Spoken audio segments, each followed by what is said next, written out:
Okay, welcome everybody to this meeting of the Regional Transport Committee. First up, if you could just turn your microphones on that are in front of you, light flowing. For those that are online, hear that. So the health and safety message you'll see on page 3, nothing's changed. We'll move on to page 4, our karakia. If you'd like to follow along. Thank you. E karakia timatanga. Au ki te tonga. Kia mā ki ruta. Kia mā tāna ki tonga. Kia ana e teo e oka e haui. Te turu o witi ka maua i a tina. Pue tai. Thank you very much. Are there any apologies for today's meeting at all? I take it there aren't. We'll move on to item 5 on the agenda, which is actually a deputation from Sarah Lucas. If you'd like to come up and join us. Yes, Sarah, we've given you... Yep, fine. We've given you 10 minutes to present to us. If you could leave, included in that time, a little bit of time, if you can, for questions, if the committee have any. Apart from that, the floor's yours, so welcome, Sarah. Kia ora koutou, ko Sarah Lucas toko ingoa. Thank you very much for having me here today. I'm an active member of the Inglewood Community Board, and I've met most of you before, and probably most of you are probably aware that one of the major aspirations when myself and my colleague Nick Jones came onto the Community Board was to advocate for the transport and roading and safety issues around Kohanga Moa and Inglewood community. Nick sends his apologies today. He got called away to work. I have delivered this deputation previously at the Strategy and Operations Committee at NPDC back in March, and I wanted to be here for your last meeting, but I was away trail running in the South Island, so apologies for that. There's a lot of people in this room with political clout to help me and my colleagues further this kaupapa, and I'm here today to ask for help. Recently, we had another casualty in Inglewood, a fatality, a mum, a grandma, a community member and school teacher aide. And that brought back to the front of our minds the why of what we actually wanted to achieve when we stood for our community board. Plain and simple, it was road and safety and connectivity issues that made us both stand for election. The most recent casualty is the second in recent times. And when we population weigh that against New Plymouth, that is the equivalent of 30 pedestrians dying over the same period. That doesn't include the road casualties and deaths that have taken place around our community.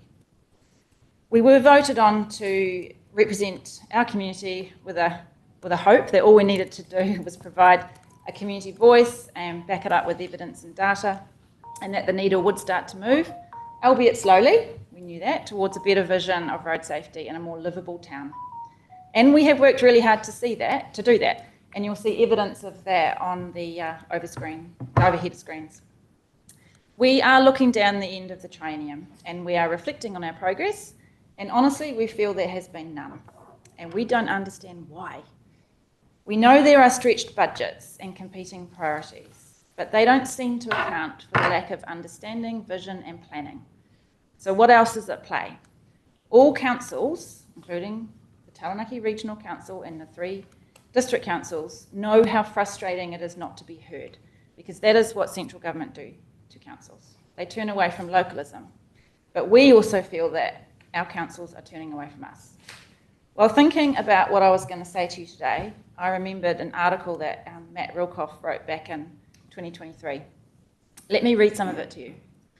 When Inglewood's volunteer fire brigade siren goes off, Sarah Lucas can't help but freeze and quickly calculate the odds of her family and friends being the ones in need of help. Lucas, like fellow community board member Nick Jones, is deeply frustrated at the powerlessness to get small changes to State Highway 3 and 3A that would make their community safer and reduce the near daily whine of an emergency siren. State Highway 3 and 3A run straight through their town and must be used by most residents every day. Jones said the fact that community board members didn't even know who to turn to or how to get progress showed the system is broken and that specific concerns and needs were being missed. We feel like we are sitting in no man's land of small town New Zealand and we fall off the radar. That article led to direct and open and very transparent dialogue with Waka Kotahi, of which Linda was part.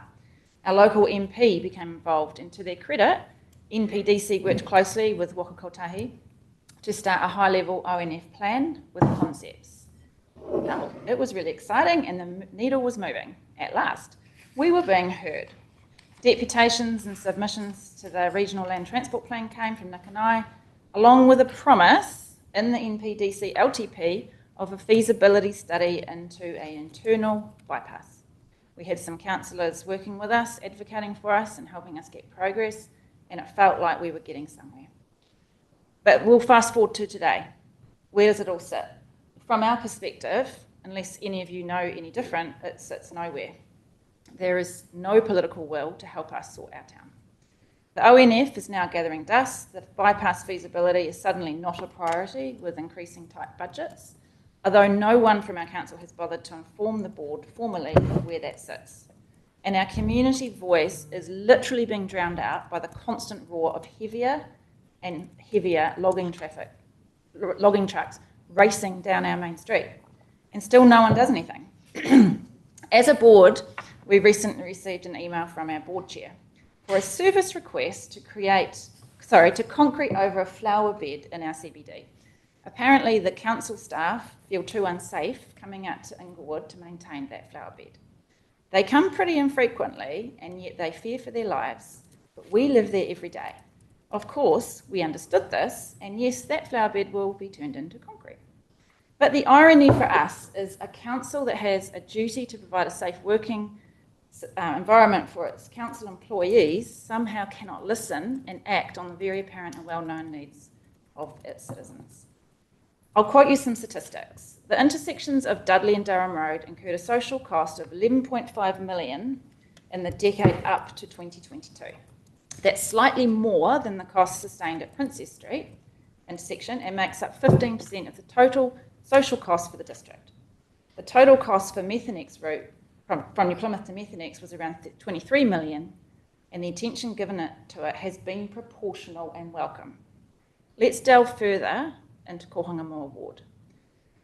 From the 1st of January 2022 to the 18th of March this year, there were 225 crashes involving 349 vehicles in the Kohangamoa Ward.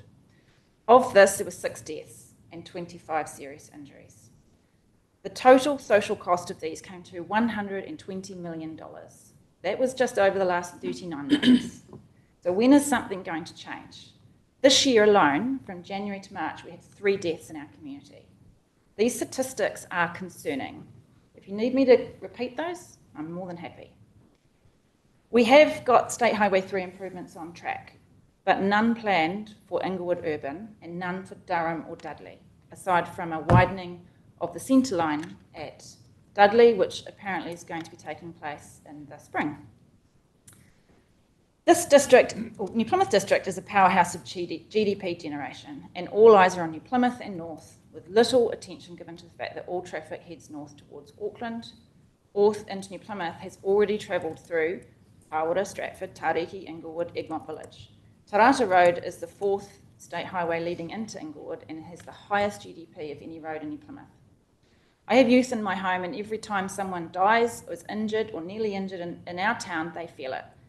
I came home late 3 months ago to devastated young men crying because they feel unsafe in their own town. The next day, my 15-year-old was cycling to the skate park on the pavement when he was grumbled at by a member of the public, telling him to get on the road, but he feels unsafe on the road. We've spoken to NPDC on multiple occasions about these concerns, recently at the Strategy in Oxhui in March. We have a pledge from our local MP that she's talking to Minister Bishop, and we have a good relationship with Waka Kotahi that we are continuing to build from. But we are not the heavyweights. We are not in the room. We are underpaid community members who are increasingly seen as activists, because honestly, activism feels like it's the only way to get anything done. Localism can solve it, and you all know what localism is. And we must practice and uphold localism, because listening to communities and acting on those voices of those of us working in the grassroots will give us the only chance we have of becoming part of a sustainable lifestyle capital, and like no other region. We're looking forward to the elections this year and the end of our 3-year term, but we plead with you today to help us. We don't expect action tomorrow, we don't expect gold-plated highways, and we don't expect $30 million bypasses. But we do expect a vision and a commitment to fund some feasibility into a fit-for-purpose internal bypass for heavy traffic, and a focus on turning Inglewood into a livable CBD. We do understand the competing financial priorities. We see the government policy statements, and we see straight through them. We know there is an infrastructure deficit in New Zealand that was caused by underinvestment for decades in our communities, and this has been a really hard lesson to learn.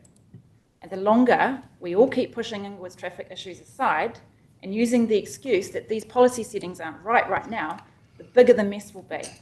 A small town that intersects 2 major state highways and multiple local roads with a growing population and an increasing and long-term forestry sector needs attention today. We don't accept it's too hard to start traction on this vitally important issue before we lose another 6 community members by September 2028. Please help us get change. Nō reira, tēnā koutou, tēnā koutou, tēnā koutou katoa. I'm more than happy to answer any questions that you have. Thank you for that, Sarah. Are there any questions of the committee members with regard to Sarah's deputation? Mayor Volsky? Through you, Chair. Thank you. Thank you for your presentation, Sarah. If you were seeking to have a bypass, so you're looking to bypass for traffic, particularly heavy traffic moving north-south, or are you looking for something that includes particularly logging trucks coming in from Tarata Road? You did mention Tarata Road. Yes, ideally it would be both, but I'm not a traffic engineer, so I'm not going to try and give you solutions as to what I think it would look like.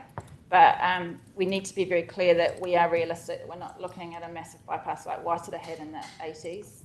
We're looking at internal rerouting of traffic so that kids can cross our CBD roads in a more safe manner, and that our logging trucks aren't going past our schools.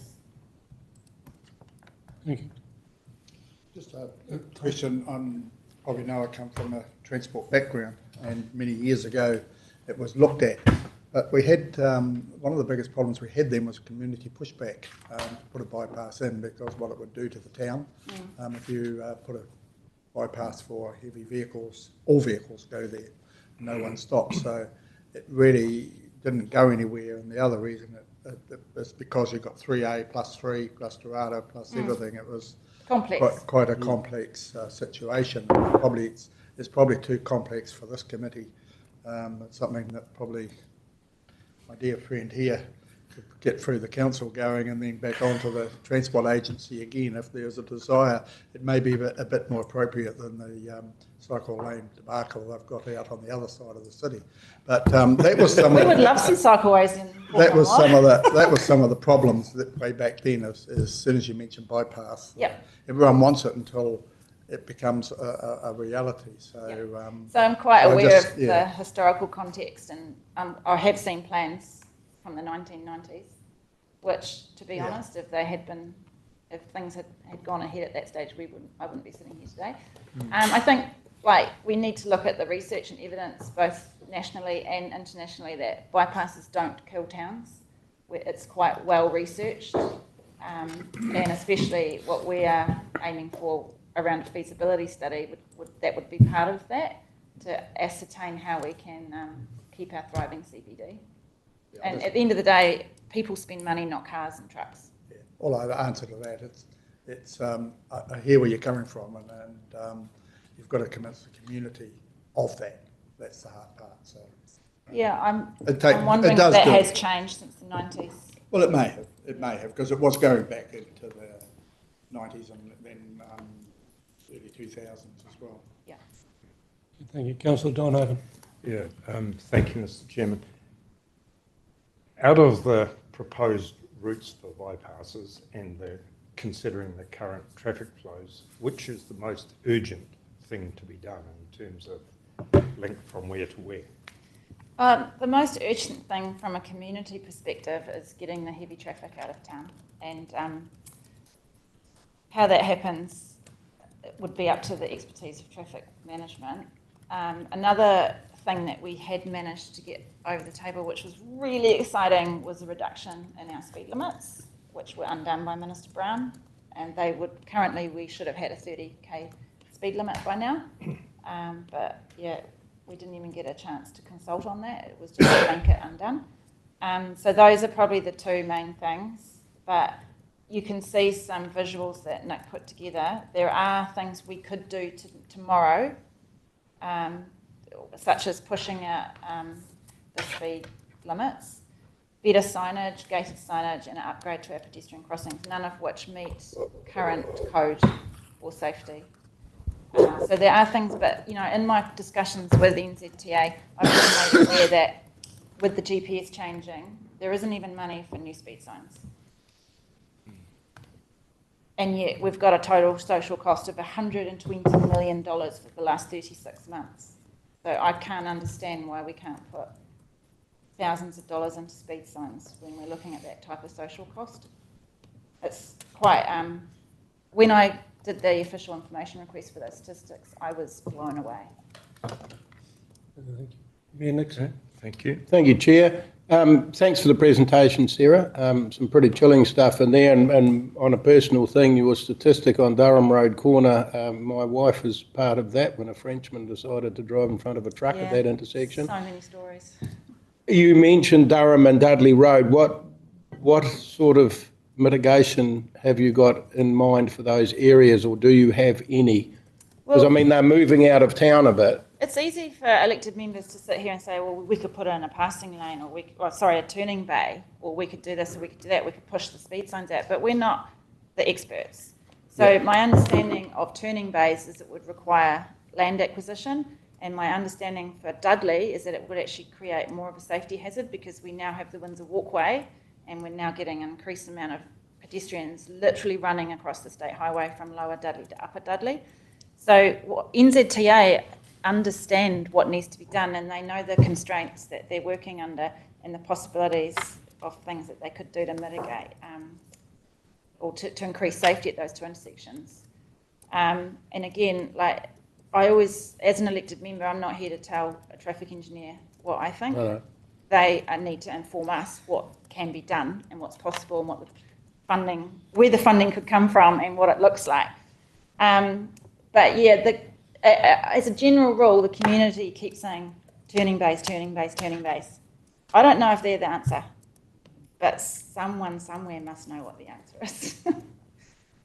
Okay, thank you. Okay, thank you.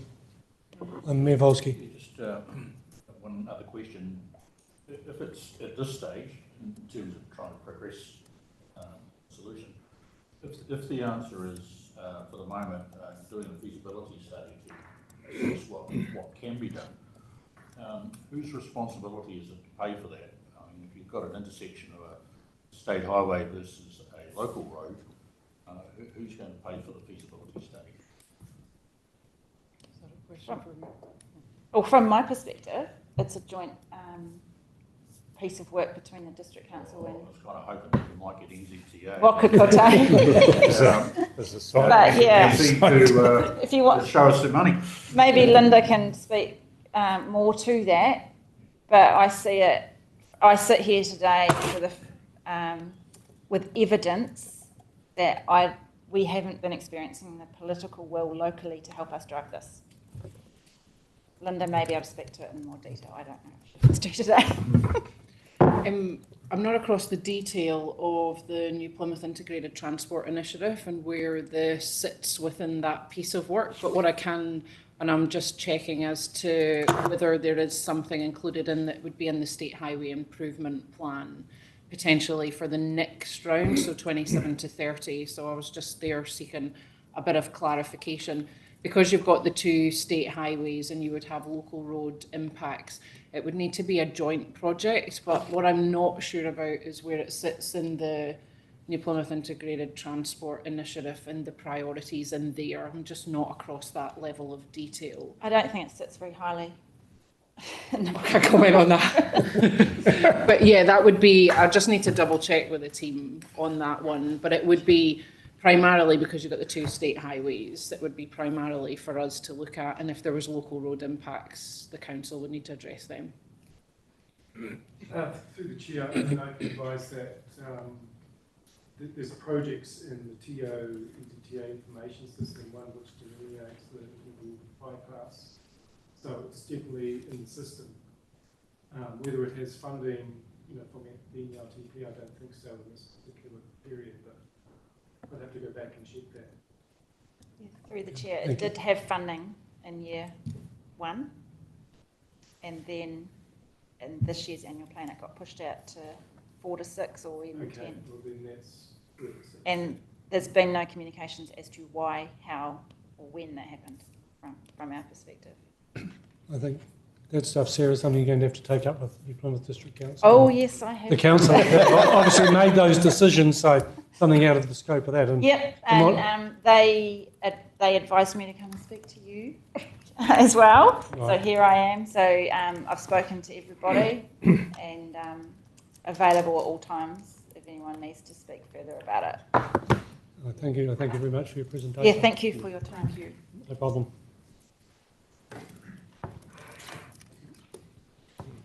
We'll move on to the next item, which is item 6 on the agenda, which you'll find from page 5, which is the confirmation of the minutes of the Regional Transport Committee. Are there any move? Councillor Cloker, seconder. Are there any no additions, alterations? Everyone's happy? Just a comment at the top of page 7, the deputation from that meeting. Has there been any feedback where they're at with speed limits and that round Owakura? Because that was quite a presentation that day. Has anything happened there? Councillor Novaney or Mark would know? No. I'm not sure where it's got to with NZTA, but I do know that the community board at Kaitaki have been very active in trying to get those speed limits moved out a bit, particularly on the New Plymouth side of Owakura, where the entry to Corbett Park is at the bottom of a hill with a bridge immediately adjacent. It is a very risky and tricky intersection, and there have been many near misses and a few solid crashes there over the years.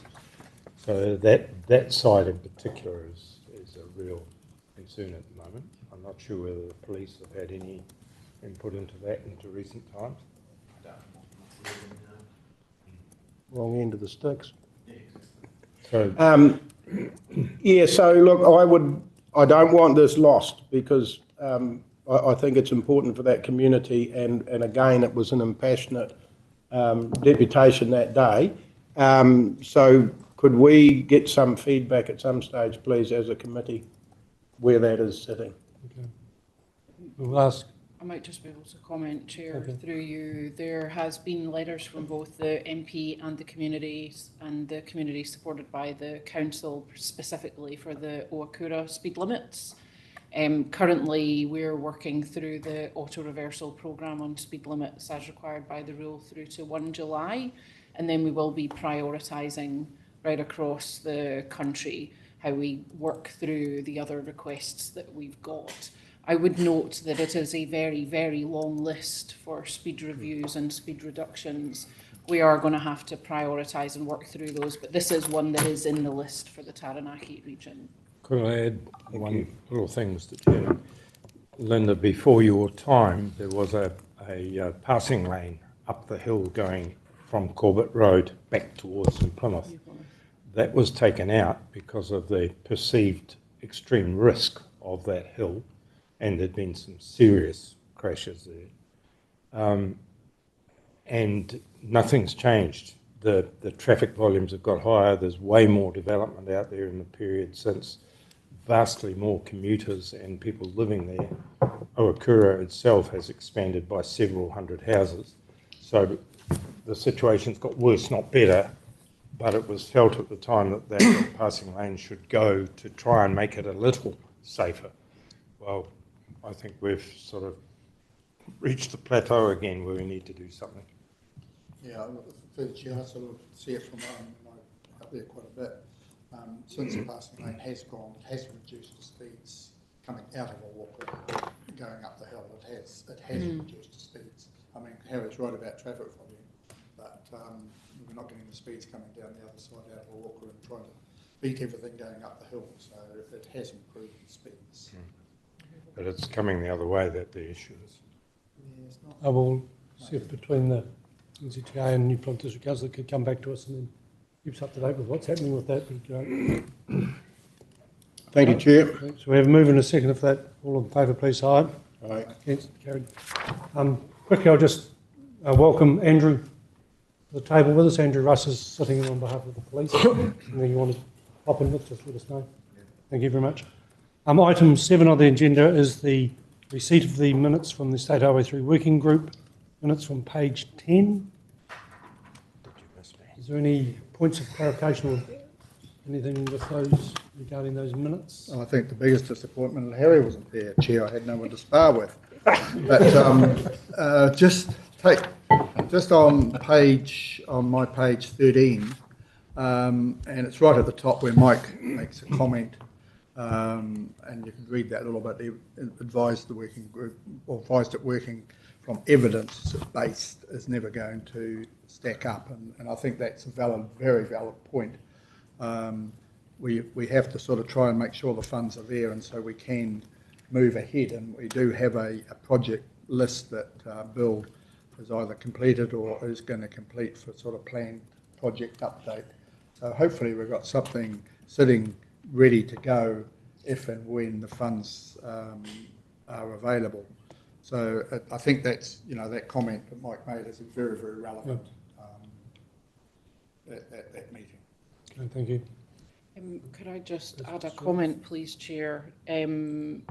Strongly agree with Councillor Cloak on that one, and I think as we collectively, as an RTC, look towards the next RLTP development, we do need to have a look at what are the next big improvement projects for the region. So thinking about North as well as continual improvement of 3 and 45 as well, and 3A. So that's something that we do need to consider as once Mount Messenger is done and Waitara to Bell Block, what is it up north for that connection through to the Waikato that is critical here? Okay.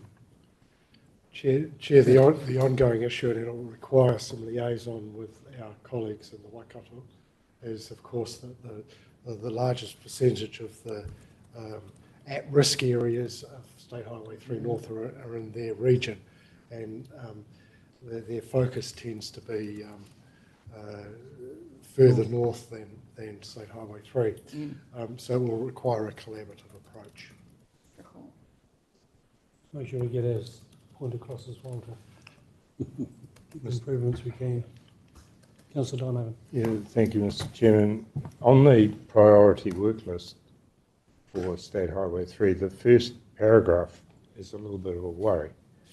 The first bullet point, as it were, in that it talks about compelling evidence, etc., to provide investment, but it also, the last sentence is what concerns me a bit, because it talks about discrepancies, and it does seem to me that over a long history on that particular highway, we have data going way back, and any discrepancies should have been long resolved, I would have thought, given that there's an extensive working history of what needs to be done, where and when. The question is the when and who pays, I guess, or when it will be paid. So it does seem to me that there's an issue there where we have a spreadsheet which says what needs to be done, but there are discrepancies within that. I think the prioritisation is If probably... I may, Chair, I think what Harry's referring to is that original spreadsheet. Some of that work had been carried out and some of that was carried over to that presentation. And Bill is actually working on that, and we've been working on that a little bit together as well to make sure that what we're presenting is pretty accurate and needs to be done. And some of it's been taken out, some more has been added in. So, yeah, you will always have that little bit of discrepancy going forward, but it's minor. It's minor. I have noticed some of the smaller things have been taken care of and they've done improvements and Yeah. of the highway. They've incorporated some of that work as well. So that's right. Yeah. it is a non-shifting. We've got to look at the bigger picture. as we go forward. And that's, I think, that's the reference that I made to Mike's comment. We'll keep that in the mind for the working group and make sure they get that on track. Is that for that area road. Is that not convened yet? That small No. working group? Okay, sorry. Yeah. Anyway, I'm quite happy to move the minutes, I think. Second for those. Henry wasn't there. Any Nixon, all in favour, please say aye. Aye. Against, thank you very much. Move on to item 8 on the agenda, page 15, which is the receipt of the minutes of the Regional Transport Advisory Group.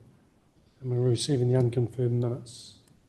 Any points of clarification or points regarding those before I put it? Yeah, it just comes back from the previous minutes, and it's on page 16, reference 3, reference 4.1, road safety and detour planning, especially around the State Highway 3, not so much on 45, 43, but it's always an ongoing discussion where the best route to place vehicles if there's an incident on the road, and that's been going on for quite some time.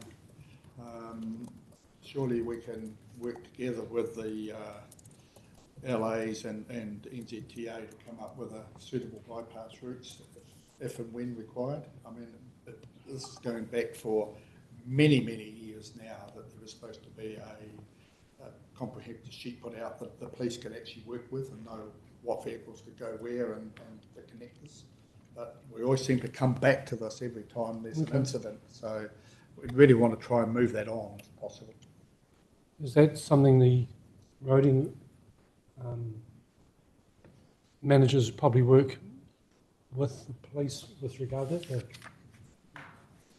We have, through you, Chair, we have had meetings with, when Liesl Dawson was the journey manager at the time, to predefine or pre-approve, if you like, alternative diversion routes for incidents and on slightly high through, and I think that's widely published in the journey plan or something, isn't it? Is that journey plan? So the detour routes are separate, not on the journey planner, but yes, yeah. Yeah, that's right.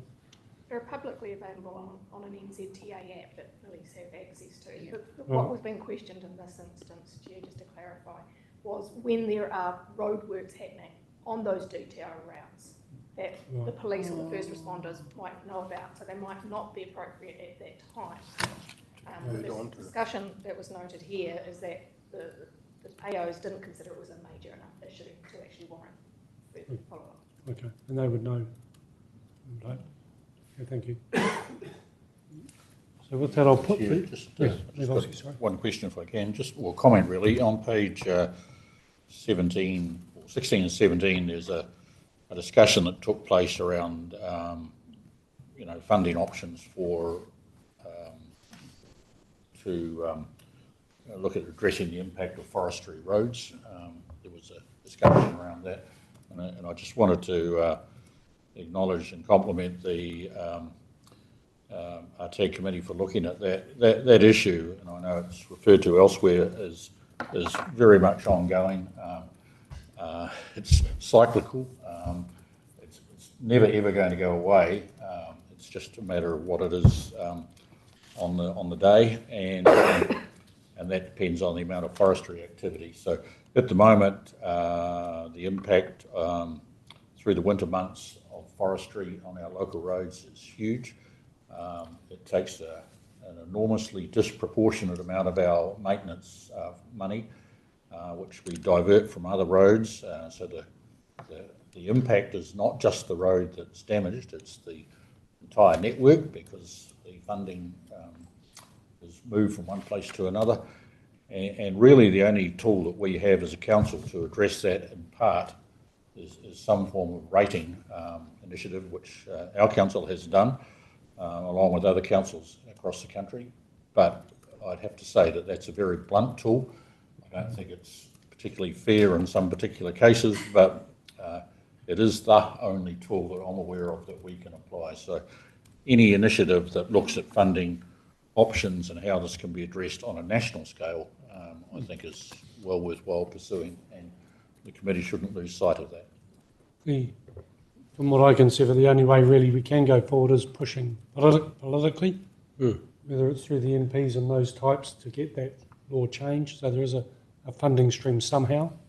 So whether form of letter could come from this committee towards that, that would help. I don't know. I think that's probably the only tool really available. If someone's got a comment. Just through you, Chair, can we revisit that later in the meeting? It does come up. Thank you. Yeah, another report. Thank you. Okay, so with that, I'll put the, do I have a mover and a second for the receipt of the minutes of the RTAG? Of Tom and Miabolski. All those in favour of receiving the unconcurred minutes, please say aye. Aye. Against? Carried, thank you very much. Move on to item 9 on the agenda, which is our regional stock effluent strategy review from page 22. Fiona, are you going to take us through this? Thank you. So this is an information item. It's advising members that the council are initiating a review of the regional stock truck effluent strategy. The review will be overseen by TRC's Executive Audit and Risk Committee with aimed completion in the 2025-26 financial year. The memo is really just a very high-level update on the background of the strategy, the current situation in Taranaki, and how the review will be undertaken, including an officers' working group. The request for the committee is simply to note that the review has been initiated, but I'm very happy to take any questions. Thank you. Any questions with regard to the review? Happy to move. Thank you. Yeah, I think, I'm not second or moving just at the moment, but I think, Harry just whispered to me that the good thing is about this report so far is the amount of spillages on a downward trend. So that's rather encouraging. It's but, been noticeable, actually. The only thing is that whether there's something comes out of this for State Highway 45 that's always been sort of pending. So see what happens. We'll find out when that goes through. Anyway, I'm happy to second Through you, Chair, I'll just make the observation that while I agree with Tom's comments that the trend is downwards, it just happens to follow a major incident that happened at Pembroke Road intersection here in Stratford just recently, where somebody unloaded half a truckload of cattle effluent on the street, and it was major. The community response was what struck me most about that. The community response was extremely hostile. What once would have been maybe acceptable on the roads, certainly not now. I think our police colleague here may have had a personal experience around that, having had to drive through it. Yeah. Welcome to my world. But yeah, clearly there is a community expectation that there's no longer cattle effluent on roads. Not to mention the danger of it. Okay, we do have a mover and a second that we received the memorandum on the review. All those in favour, please say aye. Against? Carried. Thank you. We'll move on to item 10, page 24 in your agenda, which is the forestry impacts on transport. And Fiona, are you going to lead us through this again? Certainly am. So this item is responding, as Mia Volsky has actually mentioned, to the perennial issue raised around this table regarding the impacts of forestry harvesting. So specific forestry references within the current RLTP are highlighted in the attachment to the memo, noting that forestry was a specific area that we strengthened within the 2024 review for the RLTP. The memo outlines options available if we take a lessons learned approach and with the lens of upcoming spatial planning requirements from the government's resource management reforms.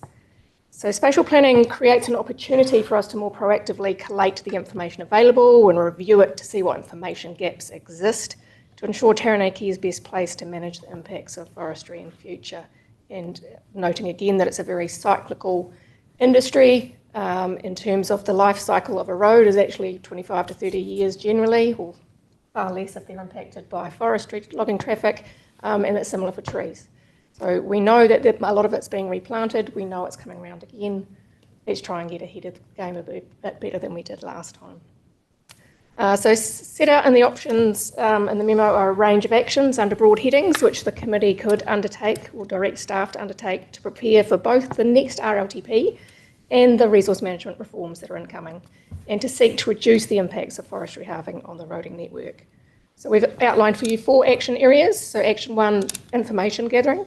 Action 2, stakeholder relationship building. Action 3, short to medium term actions. Action 4, longer term actions. So 3 options are then provided on those actions for members' consideration. The request is for the committee is for direction on what, if any, actions to undertake in this regard. The recommendation from staff is for option 1 of those presented, which is to undertake the first 3 actions to provide a comprehensive understanding of the issues and potential actions while reserving action 4 for a later date. The staff believe that this will make the most of the opportunity likely to be presented through the resource management reforms and will form valuable preparation for the RLTP to be more proactive than reactive in this space.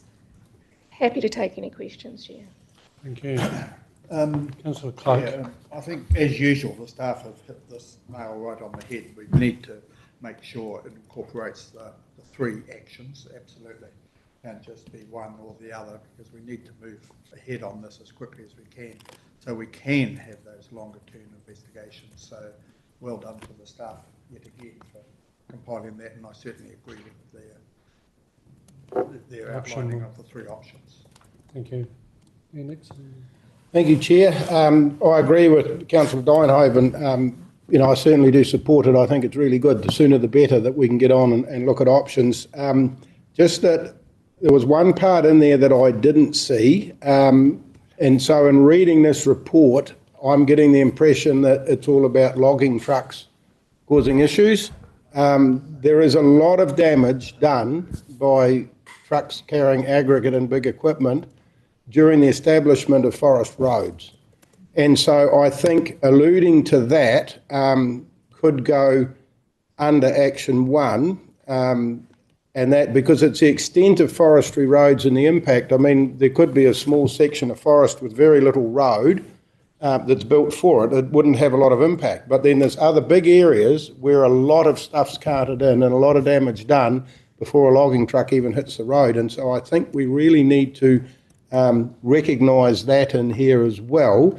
And whilst I agree with actions 1, 2 and 3 to begin with and 4 further out, I would actually like to bring the options of rail forward, because I think if we can look into those sooner rather than later and push that. I know there's been a bit of toing and froing with having logs on the road and off the road and on rail and on rail and off the rail, and now we're back on again. I think the more of that we can do and take trucks off the road, the better. So I would love to see that action come forward, but other than that, I'm quite happy with the proposal.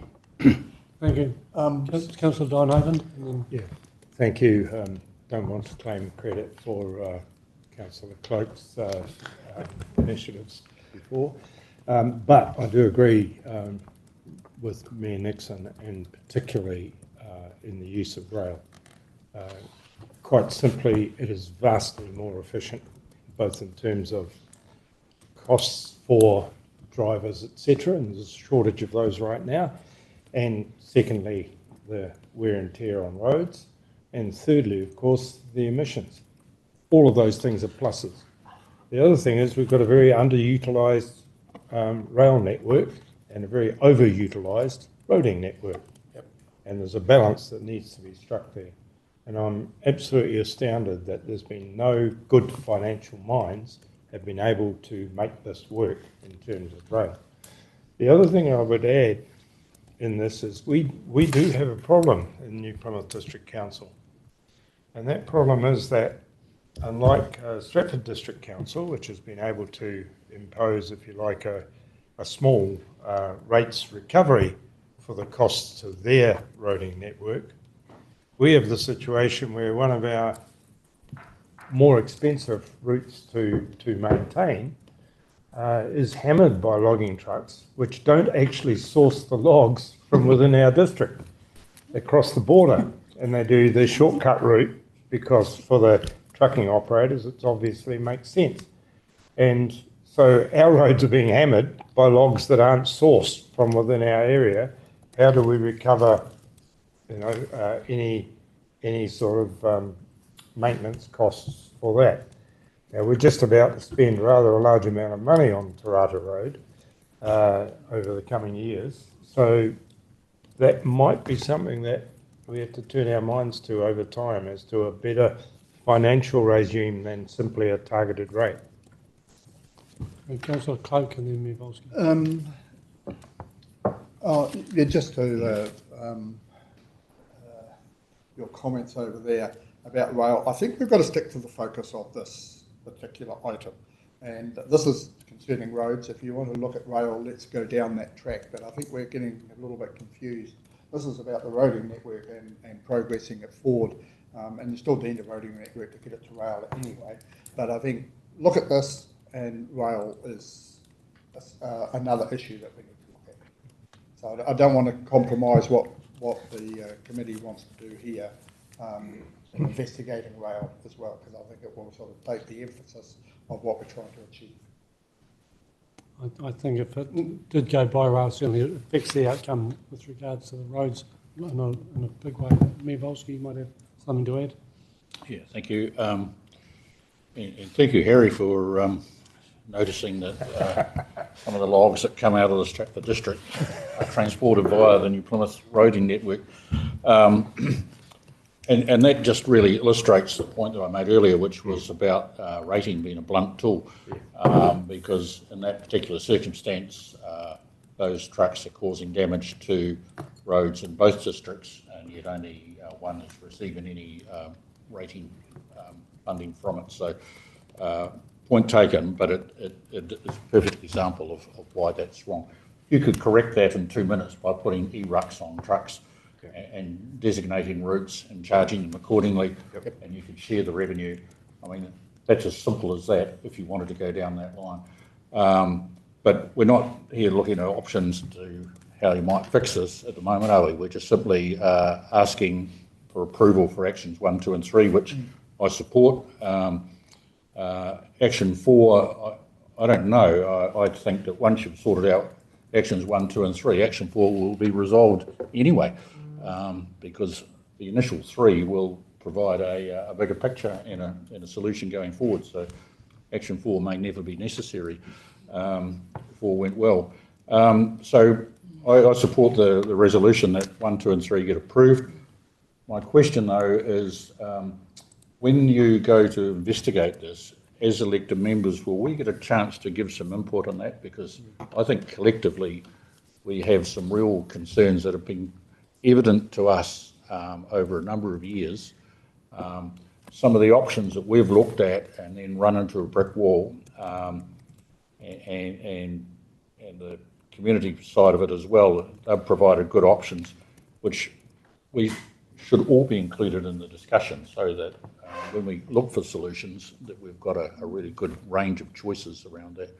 Because I don't think there's a silver bullet for this. This is going to be a multitude of changes along the way that collectively will give us the outcome. But I just ask that somewhere along the way that there's an option or opportunity for elected members to have some just general open discussion around it, and it could just simply be a workshop meeting or something of that nature.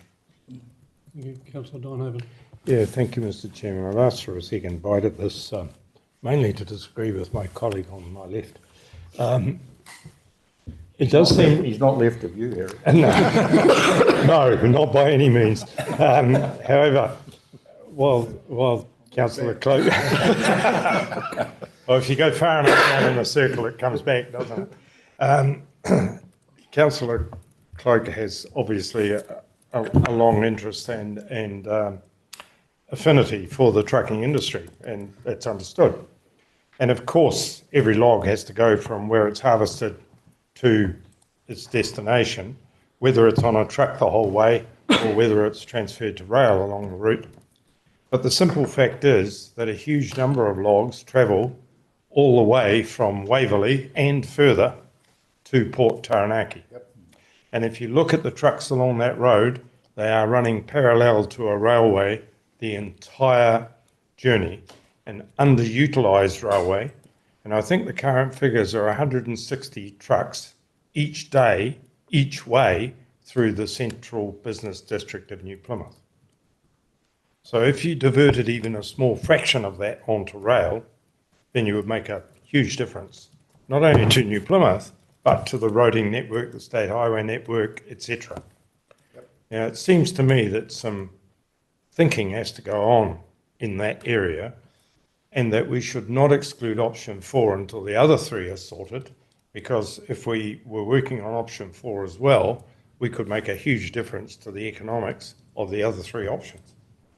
And it does seem to me that there's not an and or, but an and possible here. And so I think we shouldn't discard option 4 to some later date, but we should have it on our radar.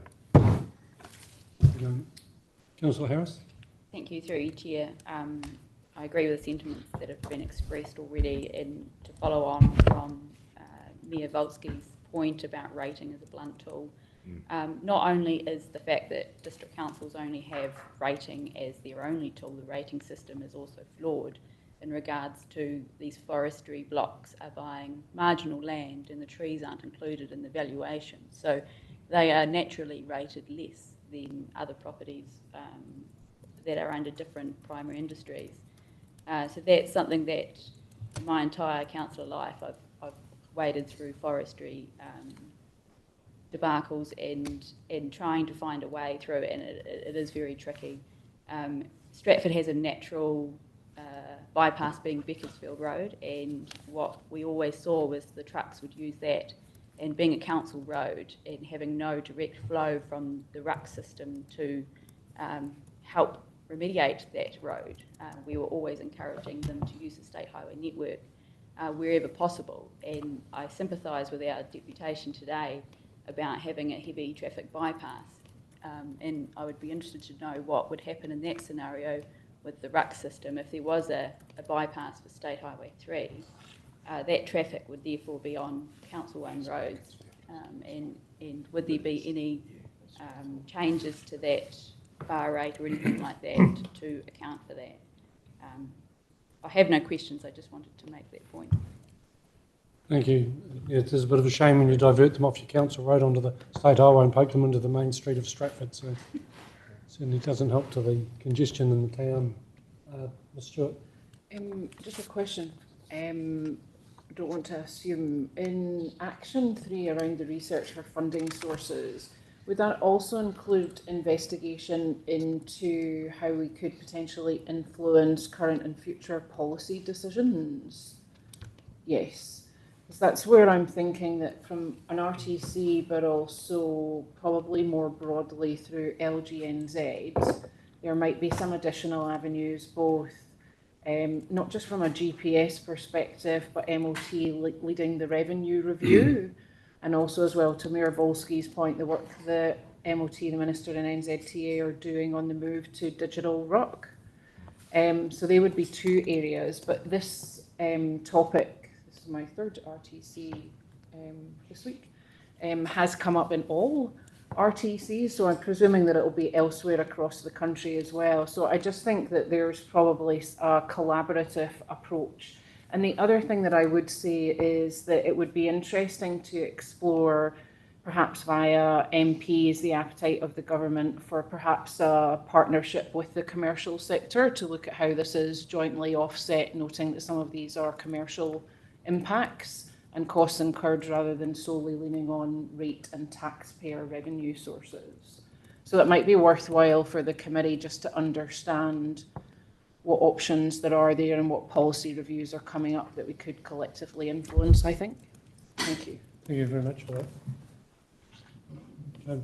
So we're all happy with Fiona taking that on board with the comments made, and I think we're happy with option 1 at this stage to proceed. So the recommendations we have on page 24 outline the recommendations, so I'd like to move those. Councillor Cloak, seconded Mayor Volsky.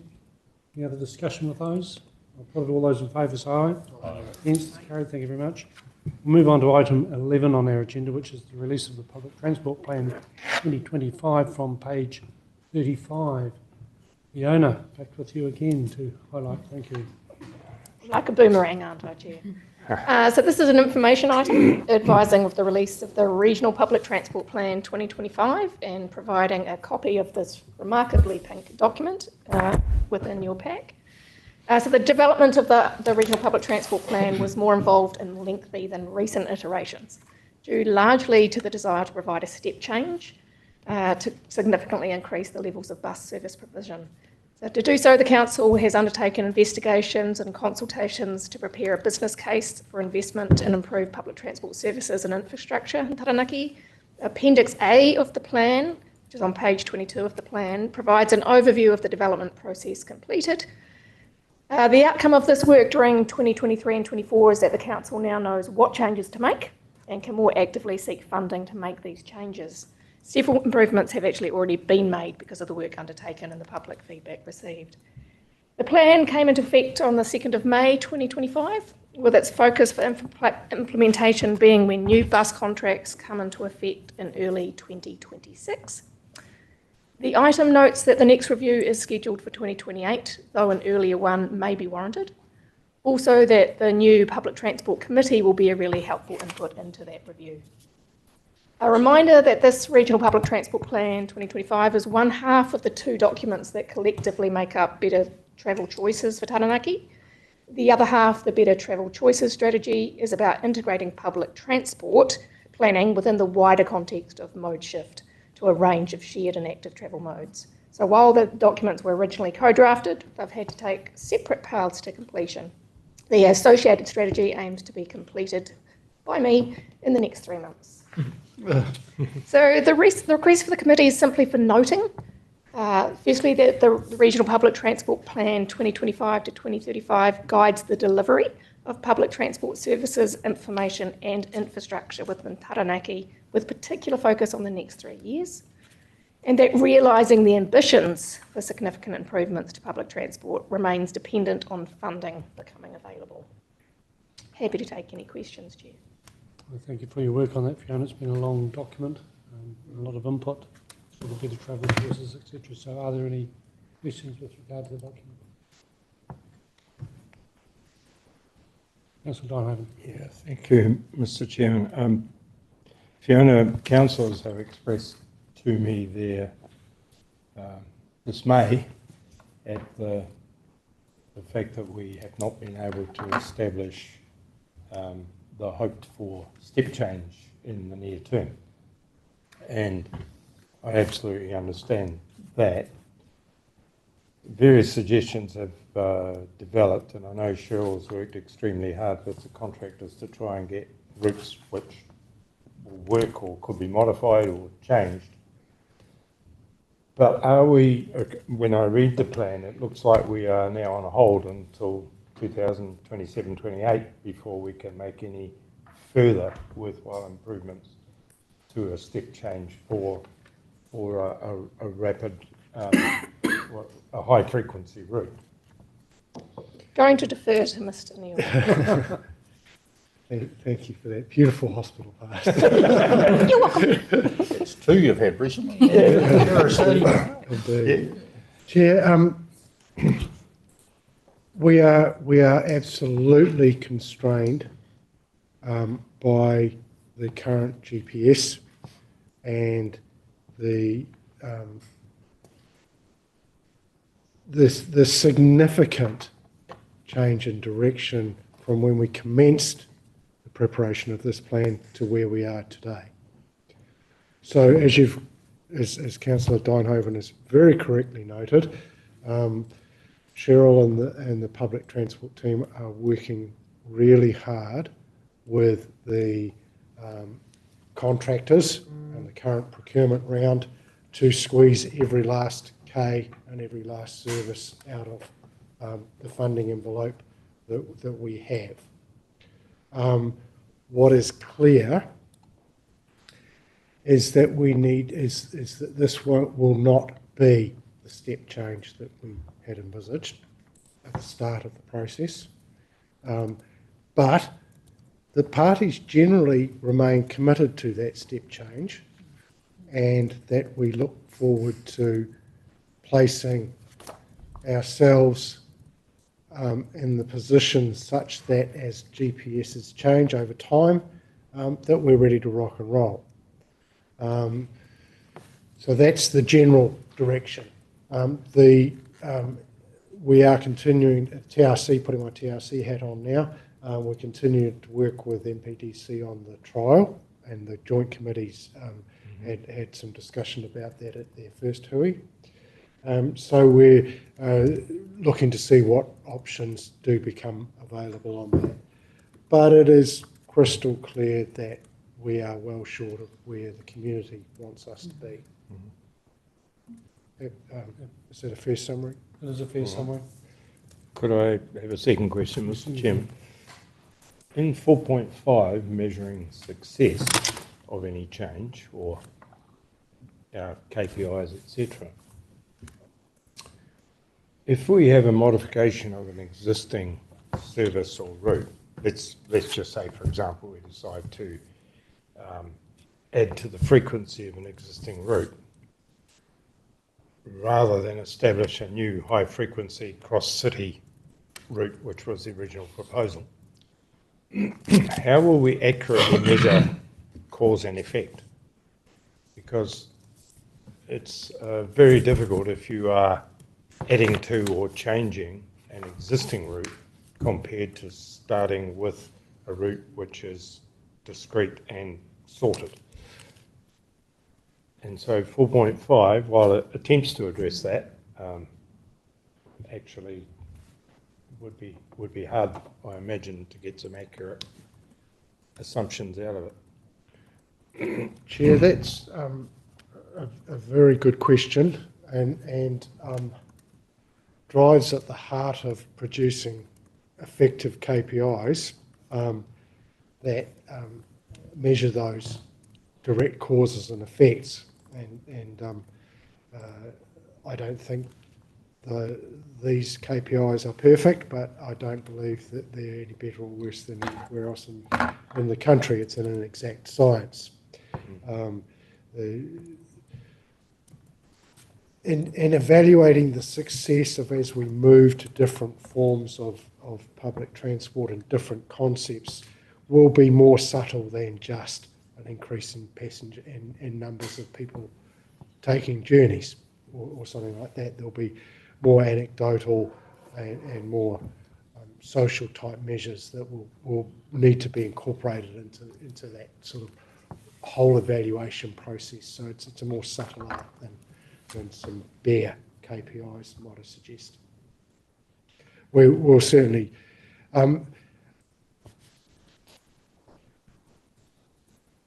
what we're doing here is really trying to balance the conflicts between coverage and high frequency routes and all the rest of it. And the New Plymouth urban area is difficult to get that balance right. Its geography does suit that, everybody coming into the middle from the various spots. So the reality is that until we get to the gold standard, we'll be trying to cover as many of those bases as possible. So, and that's slightly different from the question you've asked on KPIs, but it's relevant to the conversation. Got that. I think we're going to struggle to remain at the bronze standard, let alone get to the gold standard anytime soon. But, you know, I do appreciate the huge amount of work that's been done by all those involved in putting together this. Well, it's just a major pot of variables which are quite hard to get cause and effect on, really. Chair, and to that point, we're very clearly going to be. We will not get to bronze on day one. No. The contract's in April 2026. This is we need to incrementally work our way through these. And that's what the team has very clearly tried to do in terms of balancing the high frequency versus the coverage, is how do we get the best bang for buck on those, and how do we disappoint as few people as possible? Because we are going to disappoint people, it is clear in this case. And hopefully some of those results will come back to that joint committee and they'll be able to liaise and work out maybe if there'll be tweaks to the services, I dare say, going forward as well, and that will need to happen. And I was heartened to see that there is a review process in it, which will be helpful. I think so. And the contracts are being set up and established to give us that flexibility, so that if an extra pot of money suddenly appears, who, we can change those contracts quite quickly and change the routes and I frequencies. see a smile over there. Maybe there is a pot of money somewhere we don't know about. There is, we just haven't got It's it. maybe a grimace. My glass is always half full. Okay, thank But you. can I just express appreciation for the work that's been done by Cheryl, Fiona and Stuart especially in trying to get this to a workable compromise, if you like. I think they've done an exceptional job with it going out, and as you say, the new contract's been awarded as well, so we'll look forward to the changes, and hopefully they'll make a difference to the people of New Plymouth and the outlying area with their transport needs, so well done. Councillor Harris, sorry, nothing going to Wongamama, but carry on. Just establishing. hold on to that point. Through you, Chair, I wanted to ask the question, this is in relation to the private share that's been portrayed through the GPS. At any point of the proposed private share increments that I think are listed on page 87, will this actually reduce the rating requirement, especially for those in the community who have limited or no access to the public transport? I'll further that question with a point in that we all know that the public transport rate is calculated on CV and not per rating unit. So there is a vast proportion of the community who might have higher value properties, contribute more to public transport than somebody with a urban property in town, and not necessarily any increased access or increased benefit to result for that increase of rates. So I would like some response to that question, whether at any one of those increments in 19, 22 and 26 will we see a reduction in the rates requirement for this service? Through you, Chair, the short answer to that is no. And in fact, the actual answer is the opposite. The targeted rates will, in every likelihood, increase over time as we move into the bronze, silver and gold. As with any taxation system, rates are not perfect and they're not aligned to the provision of services. They are a taxation. So the Regional Council acknowledged those concerns when it was looking at its revenue and financing policy under the last LTP review and had a look at it. And there are pros and cons for moving to land value or fixed rates and all the rest of it. But the Regional Council, in looking at that and the LTP, elected to stay with the current system. So the next opportunity will be the next LTP. All right, thank you. Nowalski? Chair, can I just follow up on that and just ask Mike? Clearly, it's been raised before, and Councillor Harris has raised it, and quite rightfully. In the more remote parts of our region, people are paying rates for public transport, and the reality is, in practice, they can't use it because it doesn't go past their door or anywhere near them, for that matter. And the fact that you have to travel a long way before you can actually get to a point where you could catch a bus, actually that in itself rules the bus out, because you're not going to travel, for example, from Wonga, an hour away, to Stratford, to get on the connector bus to go to New Plymouth. It's just not a practical thing to do. So effectively, it's not a matter of saying, well, they do have access to it, but at the same time saying, well, we know that's never going to happen because it's just not a practical thing to do. So as a follow-up to Amanda's question then, if there is an unfairness in that funding mechanism, is the LTP for the Regional Council the only way that we could get that discussion underway and put forward a case that justified some change? Chair, I'm just frantically trying to become a bush lawyer again and remind myself of the provisions of the Local Government Act.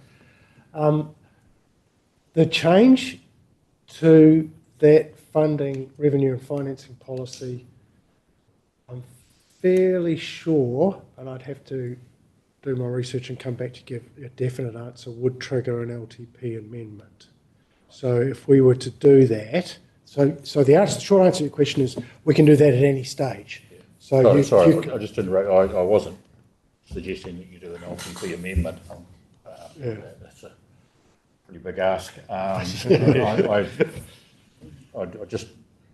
be give some comfort to know that it could be addressed at the next LTP review. Chair, absolutely. We looked at that and considered that exact point at the last LTP, so there's absolutely no barriers at all to relook at that in the next LTP, have another look at it again. There was, I think the gist of the outcome of that review that we did for the last LTP was that no funding system, none of these rating funding systems, and I think you used the expression before, rates are a blunt tool, I totally concur. None of the rating options were particularly desirable, and this was possibly the least offensive of the lot. But we'd be very happy to have another look at that at the next LTP. Thank you. And perhaps just a parting thought on it. You know, one of the things that strikes me about this, and don't get me wrong, I'm not opposed to public transport. I support the whole concept of it. But one of the things that resonates with me is when the study was done as to what people want, and the community responded. We had a group come along with delegations and made submissions here and spoke enthusiastically about public transport and promoting it and gold star versions and everything that went with it. But the bottom line of all of that is they think that's great as long as someone else pays for it. And they're not willing to pay for it themselves through fare charges, but they are willing for everyone else to pay for it through their rates. And that just keeps resonating in the back of my mind. And Amanda's point is very relevant in that respect, because those people that are paying some of those rates are really just denied any practical opportunity to take part in the service that's available. Thank you, Chair. And just as a final observation on this, those points are well made and well noted, and the lion's share of the targeted rates for public transport in Taranaki come from that New Plymouth urban area. I think it's 70–80%. Quite rightfully too. Yeah, but your point is quite valid. It's quite valid. Councillor Harris. Just through you, Chair, just a closing remark to illustrate the disparity to the committee. I obtained the rate for a family of 4 that lives at Wongamomina and compared it with a family of 4 of what they pay in Stratford. The Wongamomina family pays $386 towards public transport, and the Stratford family of 4 pays between $19 and $30. Thank you. Illustrates it. Okay, with that, the recommendations that we received the memorandum and notes the delivery of the public transport services information infrastructure in the Taranaki region for the next 3 years. Could I have a mover for that? Thanks. Ian Nixon, followed by Councillor Dynhaven. All those in favour? All right. Thank you. Carried. Thank you very much. We're on to the next item, which is item 12 on your agenda, which is the submission on the changes to driver licensing. You'll find from page 93 in your agenda. And again, Fiona, thank you very much for your work on that. It's been very well put together. I'll let you highlight it. Thank you. Thank you, Chair. So this item is seeking endorsement of the submission prepared for Te Manatu Waka Ministry of Transport on proposed changes to the graduated driver licensing system. The memo provides background to this consultation in terms of the government's road safety objectives, which they released in October 2024, which included an action to identify opportunities to improve the graduated driver licensing system, taking into account road safety, for example, ensuring drivers are adequately trained, alongside making a licence cheaper and easier to obtain. The memo outlines the Ministry's proposal. As you're aware, this has been pre-circulated to the committee, and only one small change was made to that. Thank you, Councillor Cloak, which was the addition of the word recreational when we were talking about the movements people make. So otherwise, feedback was positive. The request for the committee is to approve the submission prepared on the proposed changes to the driver licensing system so that I can submit it by the due date of Monday.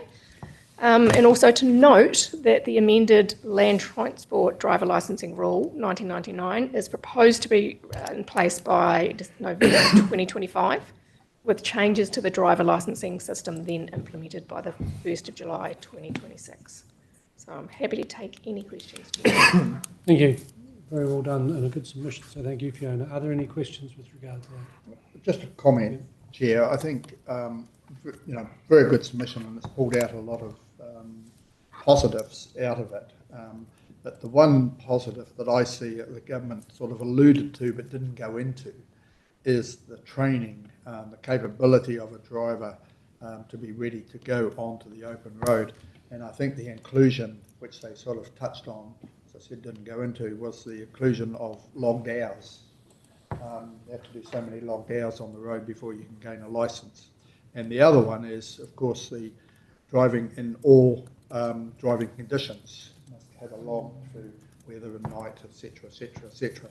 So I think those two will actually have a huge benefit if picked up by the agency going forward, to make sure that we do have the best preparation for drivers of all ages on the road when they complete their licence, because far too many just sometimes get through by repeated tests and still are not a very good driver and not used to this different type of driving. So I think those 2 points are really good, and as I say, the document didn't touch on it, but didn't really go into it in depth. So well done. So with that, are you happy to move that, Councillor Clark? I'll certainly move it, yes. Councillor Dynhoven's happy to second that. Any further discussion with it? A quick comment, if Yes. I may, Mr. Chairman. I think that this is a big improvement, and I certainly support the submission that has been prepared, which in my view is very, very good.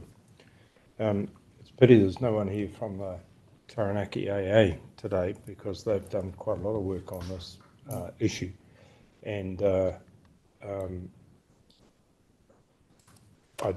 on the AA council, but I don't have the authority to speak for them. But it does seem to me that there are a number of ways in which this may be developed in the future, and this is quite a big change.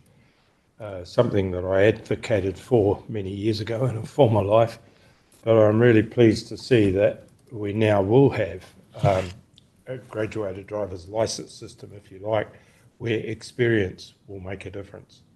Because as Councillor Cloak rightly said, getting through the test is only a step on the way. Compared to most other countries, we are well out of step with international trends in terms of how we train particularly young people to be good drivers. So I'm very pleased to see this. Thank you. And thank you very much again, Fiona, for that. I think the sooner it becomes a school curriculum item, the better, I think. So with that, put the recommendations from page 93. Yeah. Those in favour, say aye. Aye. Against? Carried. Thank you very much. Move on to page 110, which is item 13, the correspondence and information items. Again, Fiona. Sorry, Chair, I promise it's the last one from me.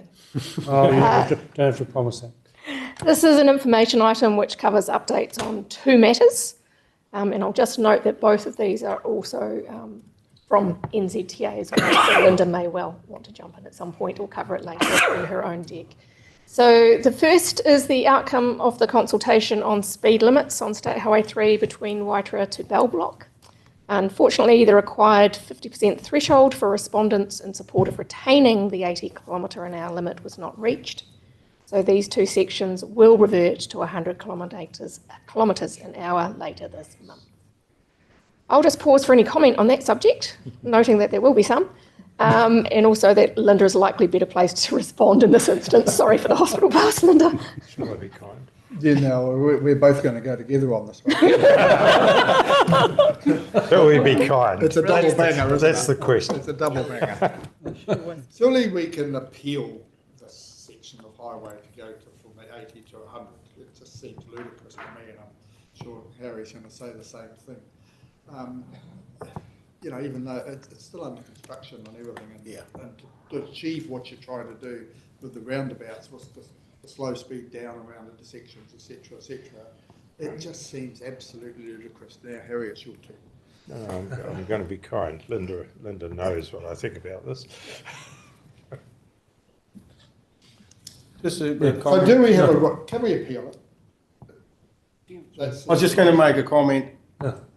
Please reverse it until the roadworks are finished. Once we get all that stuff done, then maybe it can. But at the moment, I support whether we can appeal it or. Well, actually, only part of it's been been reversed to 100, and that's basically the section from the new roundabout at Waitoa Road back through to State Highway 3A. Through you, Chair, if I make my comment, then Linda can address all of them in one go.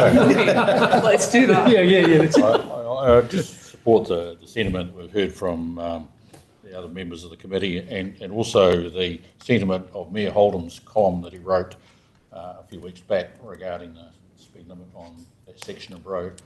And I just draw everyone's attention back to the original problem that we had, and that if you go back, I'm not sure of the timeline, but perhaps 10 years ago, when we sat here and had the same debate about the speed limits, and there were 3 intersections on that piece of highway that made the top 20 list for worst intersections in New Zealand. Those 3 intersections still exist. Some have had work done, some haven't. But that has an absolutely appalling record of crashes, serious injuries and fatalities along that stretch of road. And the response that we made at the time, and was agreed to by officials in Wellington, that the speed limit should be reduced as a means of mitigating that risk. And it did. The stats have improved as a result of that speed limit. So nothing has changed significantly Except traffic volume. Except traffic volume's gone up. We've had some work done which is not yet complete.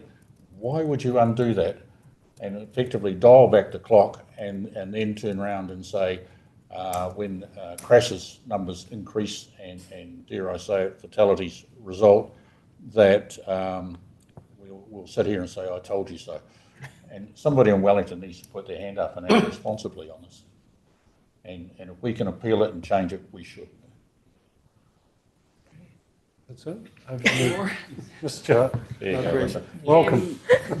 So I won't respond on the right or the wrong, but will draw attention to the detail and prescriptive nature of the setting of speed limits rule, which was developed by MOT on behalf of the Minister and which went out for public consultation. The setting of speed limits rule is very, very specific in relation to certain corridors and how roads are classified, and was very specific on addressing what was perceived to be blanket speed reductions that took place after, gosh, I think it was June or July 2021. There was no option for us as the agency that's required to give effect to that rule on whether we should or we shouldn't, we could or we couldn't. It was prescribed within the rule. The one thing for this was that it was not an auto reversal, as some corridors were.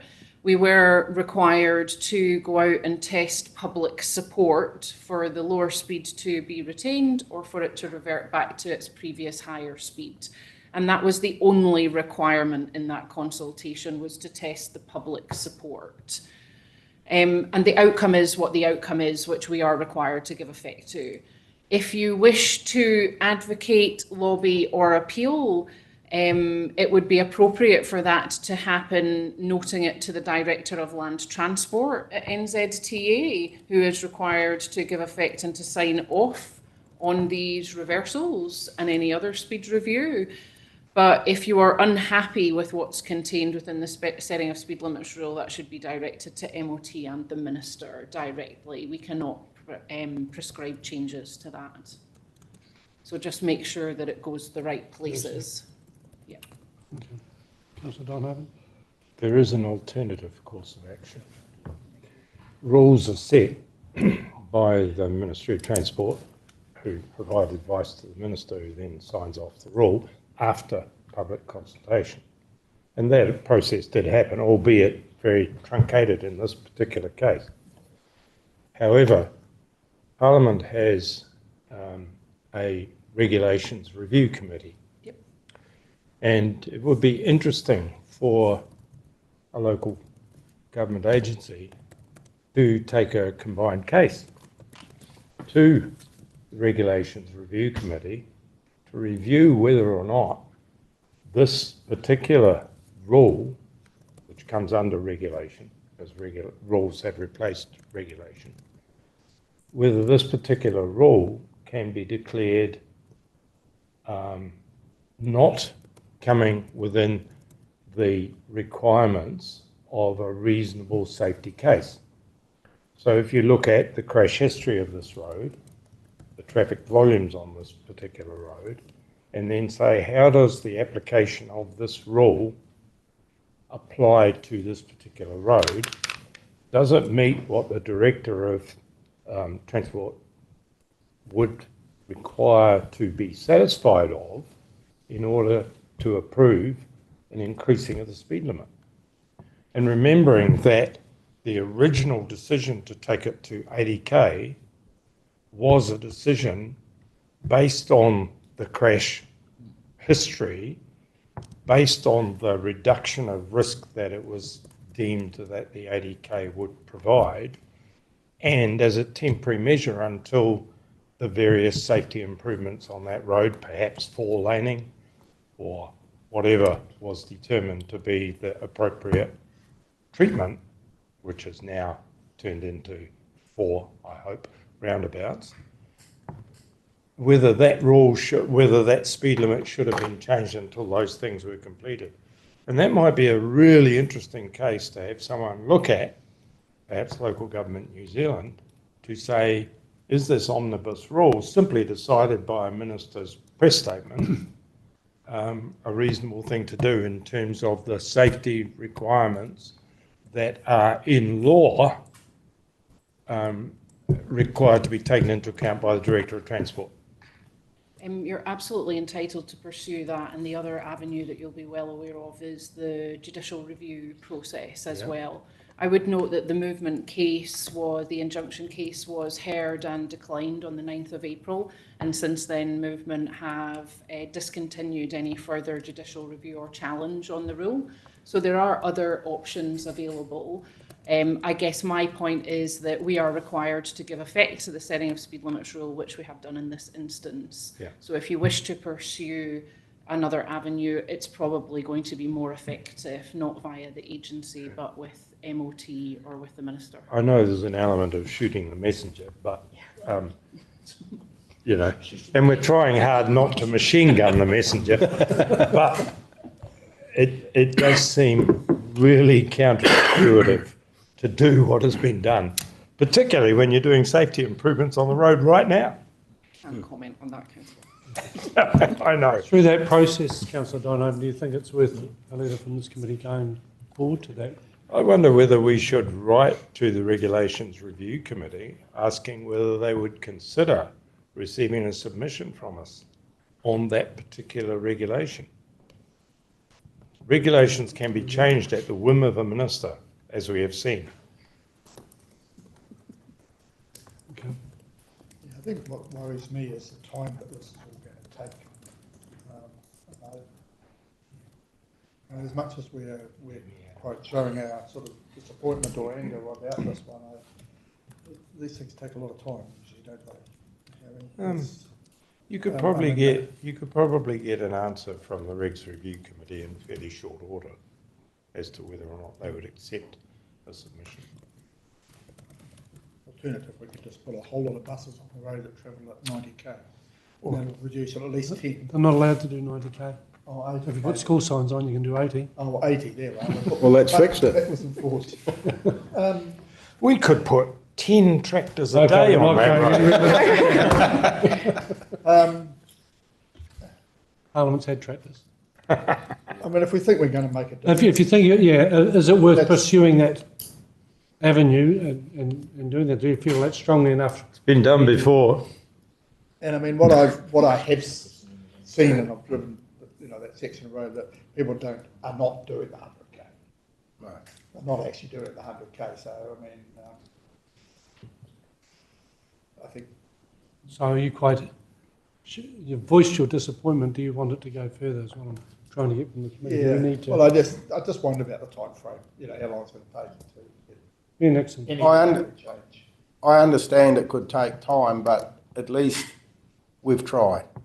If we give it a crack, we've tried. If anything comes back at us, we've tried. So I would be keen to pursue.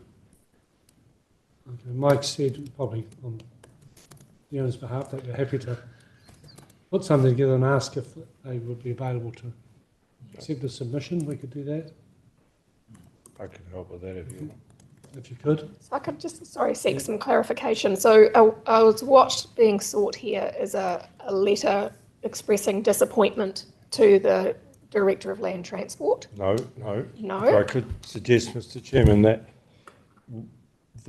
if we are to try and have a rule reviewed, we should ask the Regulations Review Committee, or whatever it's currently called, it might have changed its name by now to the Rules Review Committee, I'm not sure, that we disagree with what has happened here, that it is an omnibus decision by the Minister which runs counter to the Act of Parliament which regulates safety on our roads by way of the Director of Land Transport's authority to approve rules or regulation, and that we think this should be reviewed by the committee. Would we be able to have an input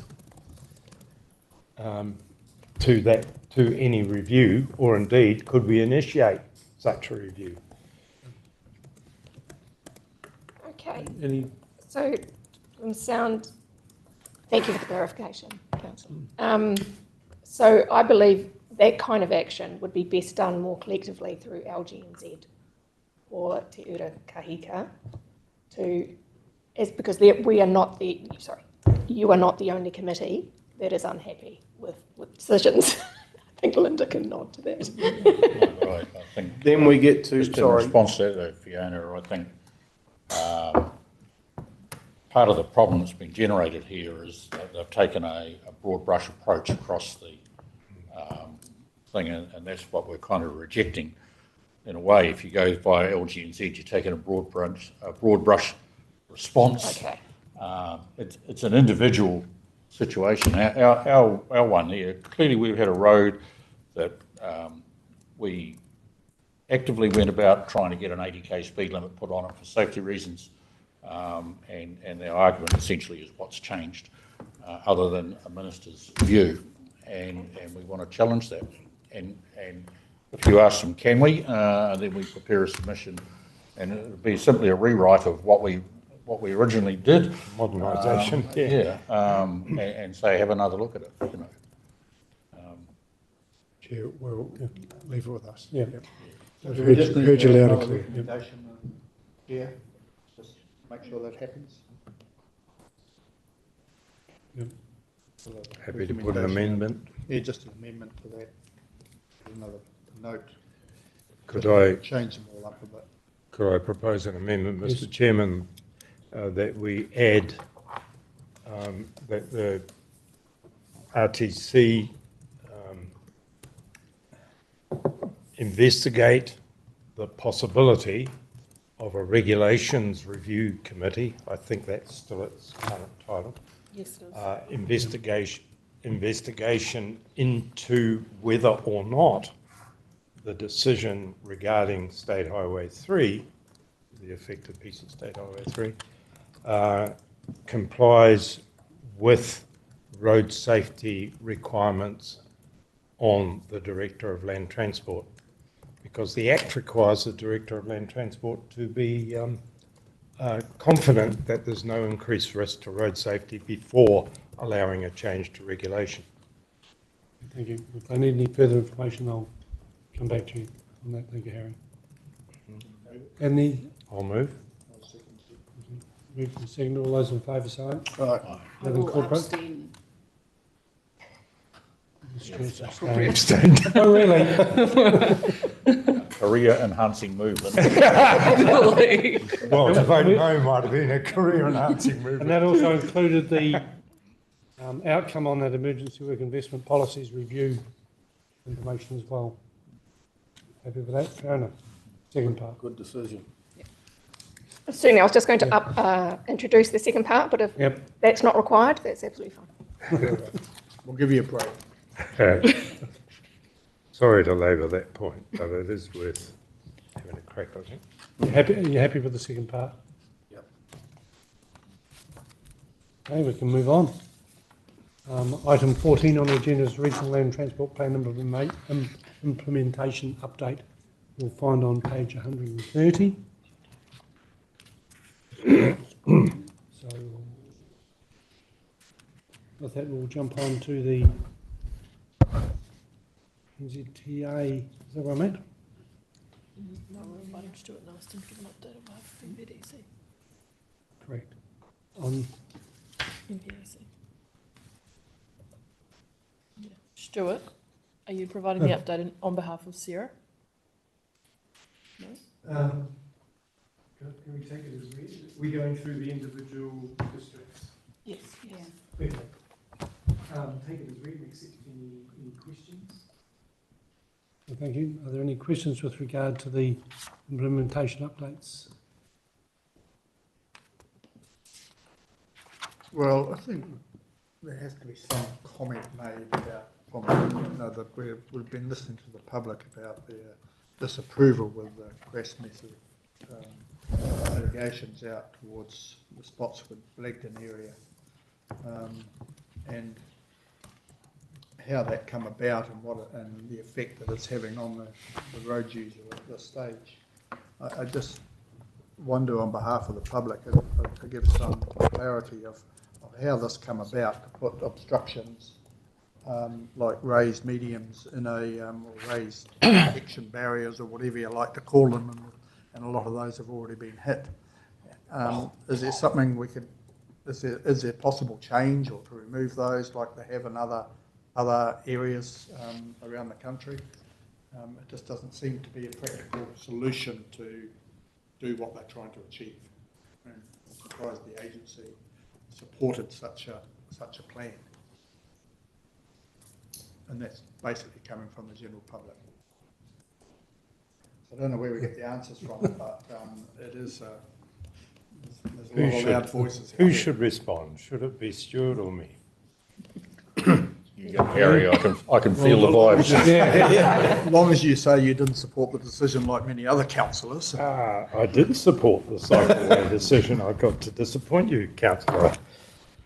However, there has been a lot of exaggeration, fabrication, and downright misinformation about the project from the very beginning, because a couple of councillors who are extremely active on Facebook have decided that they should use every possible opportunity to disparage the project. I'm not mincing my words here. One of them, in fact, completely fabricated a story that a recent crash occurred because the car had hit the concrete separated blocks at an intersection, causing it to overturn or crash into the other lane and thereby overturn, getting a lot of media publicity, front page story in the newspaper, etc. Completely and utterly fabrication. And yet people will react to that sort of stuff without actually looking at the facts. Fact one, the concrete separator blocks were a lane over from where the car must have hit them if it was correctly in its lane. Fact two, the car hit the back of the car in front of it because the driver could not stop in time. I gather because they may have been distracted. I will not go any further into what they might have been distracted with. Fact three, the car which was involved in that particular crash hit a vehicle coming in the opposing direction and wound up not on its wheels. All of that completely missed in the Facebook posts, which were then faithfully reported, the Facebook posts, faithfully reported as though they were fact on the front page of the newspaper. I spent an hour up there at school time earlier this week talking to the person running the pedestrian crossing at Spotswood College and cyclists who were using the route. And I asked everybody I talked to up there what they thought of the new arrangements, whether they felt safer. There was a concern raised by a motorist about the height of the concrete divider blocks. And I have to say I am not overly happy with that. I would have preferred the plastic separators, the tapered plastic yellow and black separators that are used in some other places around the city. What was done on the best advice of road safety consultants who have done similar projects in other places. And anyone who goes to Cambridge Terrace and Kent Terrace will see how effectively the same separator blocks work there.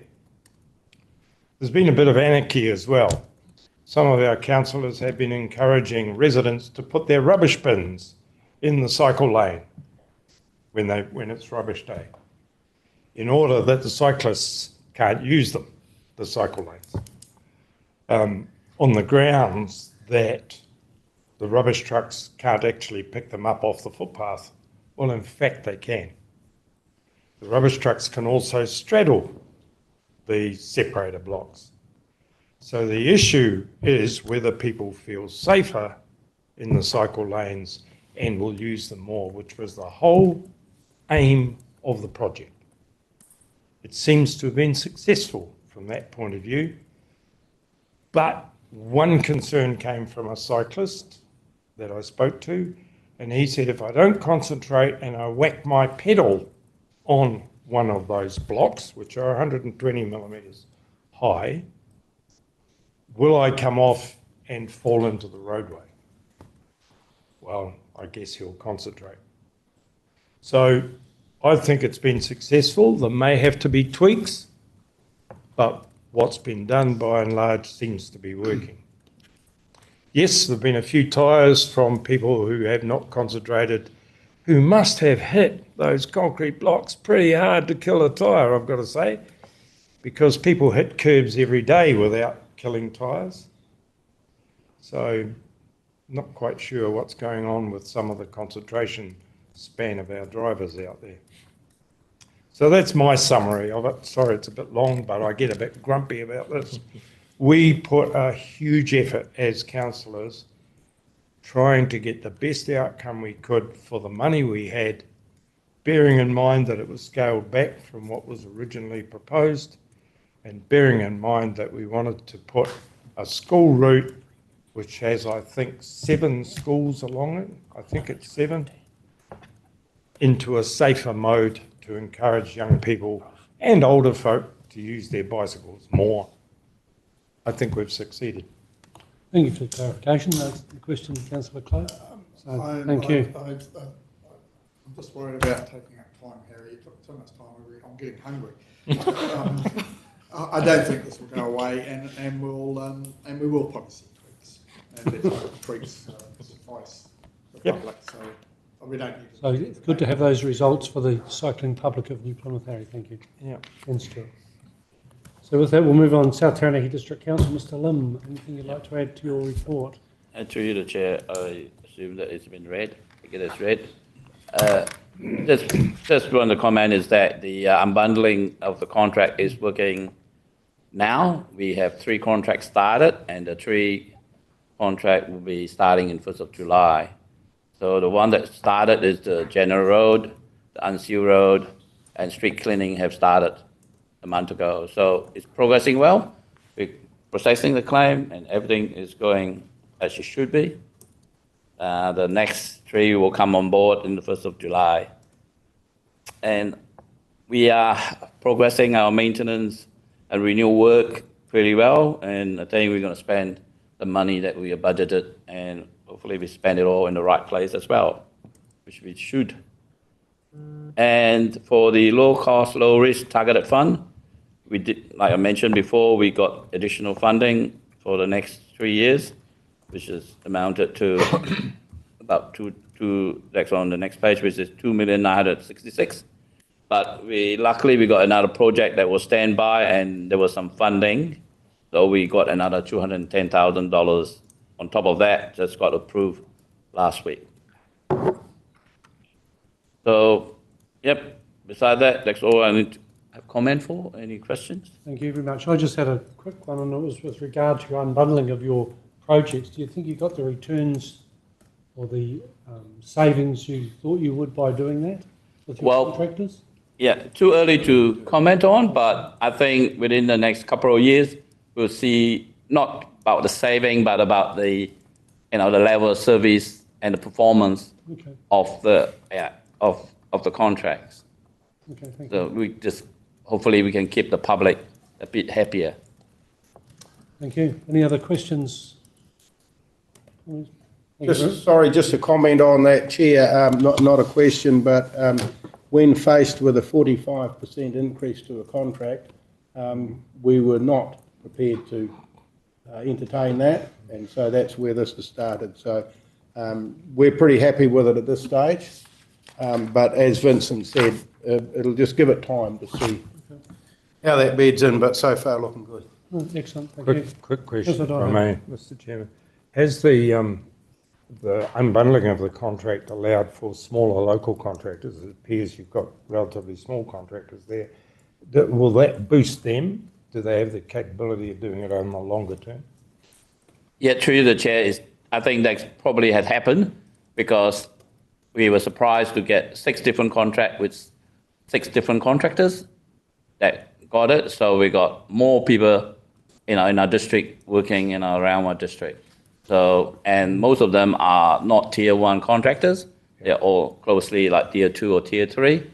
So we are hopefully boosting their capability. And all of those contractors, some of those are new and they never used RAM before. And we are introducing them to a new way of working and claiming and putting their work through RAM. Good to keep it local. Well done. We move on to Stratford District Council. Mr. Bowden, over to you. Thank you, Chair. I'll just take my report as being read. Just a couple of points of note. I mean, the illegal fly tipping or illegal dumping, as it's noted in here, that tends to ebb and flow. So some months we get a lot of rubbish dumped at the side of the road and other months we don't. So it is what it is. And the only other thing of note, really, we were successful, as with Vincent. I put an application together to get some additional funding from NZTA for the targeted fund for some shoulder strengthening and widening on Salisbury Road, because Salisbury Road, is, as we know, is often used as a diversion route when there's either planned work or unplanned events on State Highway 3. And yeah, we were successful. So we've made a start on that work already. So thank you very much for that, Linda. So we'll use that money. Thank you. So we're always on the lookout for extra cash. You never know. And that's and the only other thing of note on there was just a little bit of a comment about those electric warning signs. I mean, it's interesting that when we under the old Road to Zero banner of providing electronic warning signs as a fairly cost-effective way of doing some road safety versus general geometric array alignments. So that was funded and approved by NZTA at the time.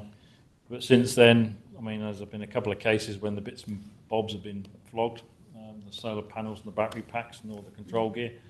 So we've replaced it once already, and now it's been done again. And so we've decided to revert back to static signs because it's just not cost effective to keep replacing these bits and pieces for somebody to steal. Yeah. Okay, thank you. Anything you'd like to add? Questions? No? Thank you very much, Steve, for that. Just, sorry, Chair, a couple of comments on page 142. Again, we had quite a discussion on logging activity before. Really good to see that you were able to get some funding from the insurance company of the forestry contractor on that one, and obviously often this damage occurs and you don't know who it was to be able to do that. So I'm really pleased to see you were able to do it. And yeah, I'd also highlighted the electronic signs. I mean, that's pretty disappointing to think that that stuff's been vandalised and taken. For whatever reason, I would say it aligns with one of our emergency backups in one of our halls recently where all the batteries and associated electronics were taken from it. It's a sign of the times, but it's very expensive for ratepayers, and it just goes against the road safety stuff we're trying to do. Thank you. And we'll move on to the next recommendation, which is for public transport update. Ms. Gasley, I'll pass it over to you. Thank you, Chair. It's the usual ongoing ops update and developments. I'll take it as read. Have you got any question? I have just an observation. I'm really pleased to see there's a new provider putting their hands up in Stratford, and we might get a total mobility service come back and operate in the town, which would be good for the residents. Since that time we're signed up, so it's now just them putting out communications and getting started, so it is great. Yeah. Pleasing to hear, thank you. Councillor Donhoven. Question. The new electronic advertising signs on some of the bus shelters, where does the revenue go from the advertisements? That's an MPDC initiative. Okay, so it's not attached to public transport. Help? No, it's very much infrastructure. Oh, because the bus shelters are ours, Correct. Got it. Okay, thank you. Praise you, Harry. You know, It's being siphoned off to help the district. hopefully, but no. No further questions regarding the public transport? Take it not. Thank you very much for the update. Could I please have a mover that we accept these updates? Councillor Donhoven, seconded Councillor Cloak. All those in favour, please say aye. Aye. Against? Great, thank you very much. Move on to item 15, which is the NZTA Waikotahi update. You'll find from page 149, there's a PowerPoint presentation. Linda, I'll hand it over to you. Thank you. Conscious of time, so we'll just draw attention to the key points in the slide, which I think is the second pack in our agenda. If we could just jump back to the very first slide just for one moment. Just want to take the opportunity to thank you to Mayor Volsky and Mayor Nixon, and also our chair of the RTC and chair of the Regional Council for taking the time to come out and visit the Mount Messenger site, noting that Councillor Cloak will be out, did you say tomorrow? Shortly. As well. The project team thoroughly enjoyed hosting there. It's just a great opportunity to actually showcase the realities of that project, and really welcome the amount of support that the region has shown for it, and hope as well that you've noted the positive media coverage over the past few days, which is makes a change. It's good. We'll jump on from that, but thank you everyone for your support. Safety cameras, don't want to dwell on that. We had a really good update at the last RTC from our safety camera team, but just that transition from the police over to NZTA is working well and in the final stages. And just a couple of photographs of the new mobile cameras that you'll begin to see rolled out across the network, both in SUVs and in trailers, trailers being particularly used where there's safety concerns, lack of access to facilities, or will be there for an extended period of time. We have had some engagement with officers across the country in different councils, just wanting to understand what the process is to engage on new sites, particularly on local roads as well. So if your officers do have questions, then come direct through to me and we'll field them, or through to the safety camera team. Which I don't know if we want to dwell on much further. We'll skip that one. But just to note and say thank you, the deadline for getting all of your lists of specified roads through was 1 May, And I think there is a little bit of a lag for one council, but I think we're all over the line on that now. And NZTA is nearly at the end of the 1 July reversal process. Just as well noting the 1 July 2026 deadline for variable speed limits outside schools for all RCAs. Once we're through this bulk of work for 1 July, we will begin on the process for prioritising the requests for speed reviews right across the country as well, which I mentioned earlier. The list was long. Jump onto this one. I really like going backwards. No, I'll cover the. I like going after the officers' comprehensive reports because it covers most of mine. Thank you, Fiona. Don't think we need to dwell on this one either. The previous report covered it well, but I would just note that while the decision has been made for this NLTP, this is likely to resurface in some way, shape or form for future NLTPs for all of us, given the pressure that is on funding. Next one. The transfer of funding.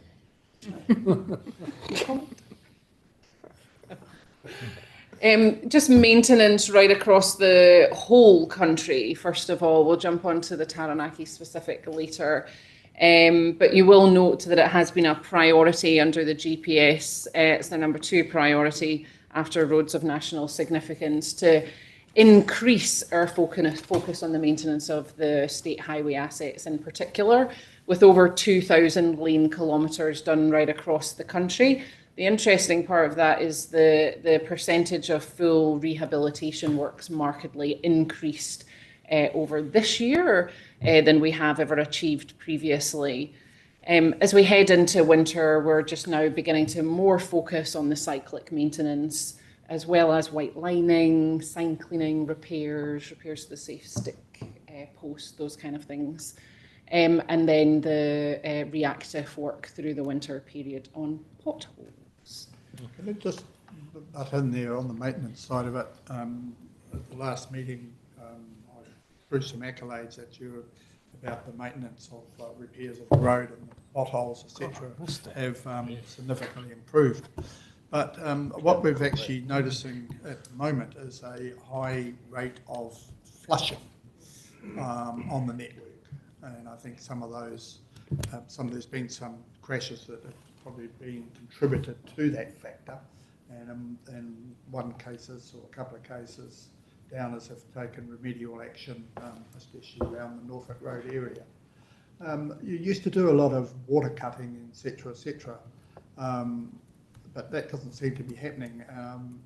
And a lot of these incidents are reporting, and I think, if I'm right, the heavy industry buses and everything are noticing a lot more sledging on these flushing areas. Is there a program to actually improve the flushing? Has that actually been discussed at all? Because it is quite significant on the state highway, well, the whole network, probably except State Highway 45 that has lesser volume. Yeah, I can cover that now. We could cover it in the Taranaki specific bit. But yes, it is noted where there has been flushing. You've recognised the section at Norfolk Road where, rather than water cutting, greater remedial action was taken in some hot mix and re-chipping of that area to improve the traction. The sites are noted. The good thing about water cutting is that it can happen in the wet weather and in the cooler weather too. So we can continue that action where it is deemed necessary by NZTA and the contractors through the winter months. It is something that we have noted in patches for the Central North Island. I can only talk to here, and also over in Hawke's Bay. There's been some reports of it. You might have caught that in the media on State Highway 2 in Tangweo as well, where we took remedial action. The members here are well versed that it's striking a balance between the amount of bitumen that's in the mix with the temperature when it's done, which can give rise to flushing. And in these sections, it's been identified that that wasn't quite struck the right balance. But yes, I can say in short, Councillor Coke, that there is a programme to rectify areas where it is deemed that the skid resistance over the winter needs to be improved. Okay. Thank you. Let's jump. This one. I'll just do exception reporting for time here. The Waitara to Bell block, you'll have noted that the Waitara Road roundabout is open, ready to go, looking good as well, which is positive. We're continuing to work with New Plymouth District Council on the de Havilland Drive and the Airport Drive roundabout and local road connections. We're at the moment just finishing the detailed design and we'll be going out to market with the tender process for that. And then State Highway 33A, we're still in a process of requiring some top-up fundings to make sure that that happens.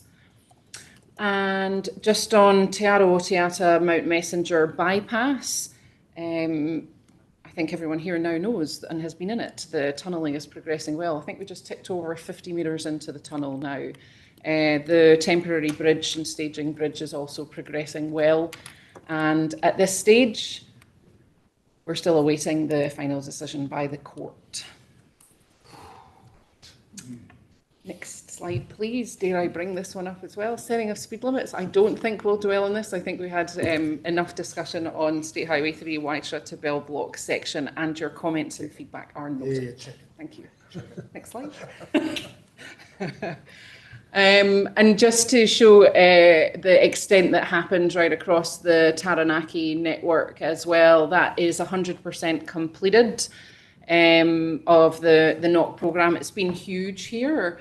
And this doesn't include the additional work that took place in the South Taranaki area, so from Howrah South. That is in addition to these figures. And would just note as well, there's been some really excellent work, and particularly, it's a bit of a flavour in this presentation, the work on Mount Messenger on the existing road to just make sure that that is a safe and resilient surface, particularly over the winter. Next slide, please. We can flick through these. They're just showing all of the different sites that were done. And then the next one, I did just want to mention, and then the next one, the South Taranaki Works one. It is important to note that we have had 4 of the 5 intended sites completed. One of those sites, though, has been deferred, and one of them's been shortened due to, it says there, unexpected challenges. We have had some quality issues on the work that was undertaken, as well as some issues with the actual road surface that was underneath once the rehab work was done. The pavement that was underneath there was not what was anticipated. So there were some design changes that were required. We are working with the contractor, so this isn't via our Downer NOC contract. This was Fulton Hogan's contract. We are working with them to ensure that the quality that we expect is delivered. But the deferred site will now not happen in this season. It will be rolled over into next season. So it will definitely still happen to a better quality. Next one. Has everyone driven through Mangere Road? Yep. Yeah. Excellent. Good. Making good progress and rapid progress. I think you'll see in the detailed pack that it won't be deemed to be fully complete until Q1 of 2026. We're all using it and driving around it at the moment. That just means the final reseal on the top layer of asphalt, any of the snagging, other planting that's better to happen in the warmer spring months, etc. So it'll just be the final completion date for that, rather than we're going to take an awful lot longer to complete what looks like something is physically complete at the moment. And jump on to the next one. Yes. Just we had a bit of a few barbs today, so here's a compliment. Here's one for you. That project, it seems to have been different than other projects in the way they've gone about constructing that roundabout. Yes. Doing the outer edges and the turning curbs around the outside, bringing in prefabricated traffic islands and placing them there rather than building them on site. Yes. And a number of other things along the way. It's given the impression, at least, that the progress has been much quicker than you'd normally expect. And B, the traffic disruption has been much less than you would normally expect. So if it's a new model, or at least it feels that it's a new model, then it's been fantastic compared to what we've had. So a compliment to you guys. It's certainly been less disruptive, and already you can see the improvement moving through there. Thank you, well Mayor done. Volsky. And I will pass that on to our Regional Manager, Infrastructure Delivery, Rob Partridge, and the Project Manager, Sri, who also led the State Highway 43 work. We started off with that kind of construction methodology at the Ohakia roundabout on the main state highway to do the roundabout essentially and push the traffic offline so that we didn't have to do stop-go or massive detours for a long time, and to allow the construction team to just get on with it and build the roundabout and get the traffic back on as quickly as possible. So that team has led quite a process that's now much more common right across central North Island, but other parts of the country, to how can we do this to minimise disruption and to maximise the spend that we've got on the road. So it's been great. This is a little video that I don't know if you can get to work or not somehow. It's just a time lapse of it. I think it's about 30 seconds. But I was quite amazed in the space of a couple of weeks just how much it changed from the times that I was last up as well. Quite cool.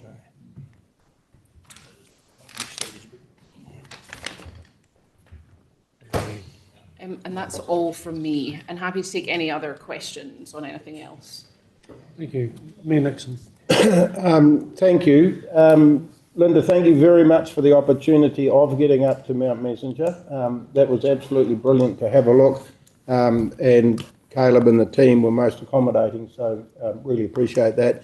And what Mayor Volsky's just said, I was going to comment on that as well, because I've never seen that before where you've lifted in prefabricated medians and that, and it did, because I happened to be up that way around that time, and I just couldn't believe over the couple of days the difference. So absolutely commending you on that as well. Thank you. Thank you. Councillor Donhoven.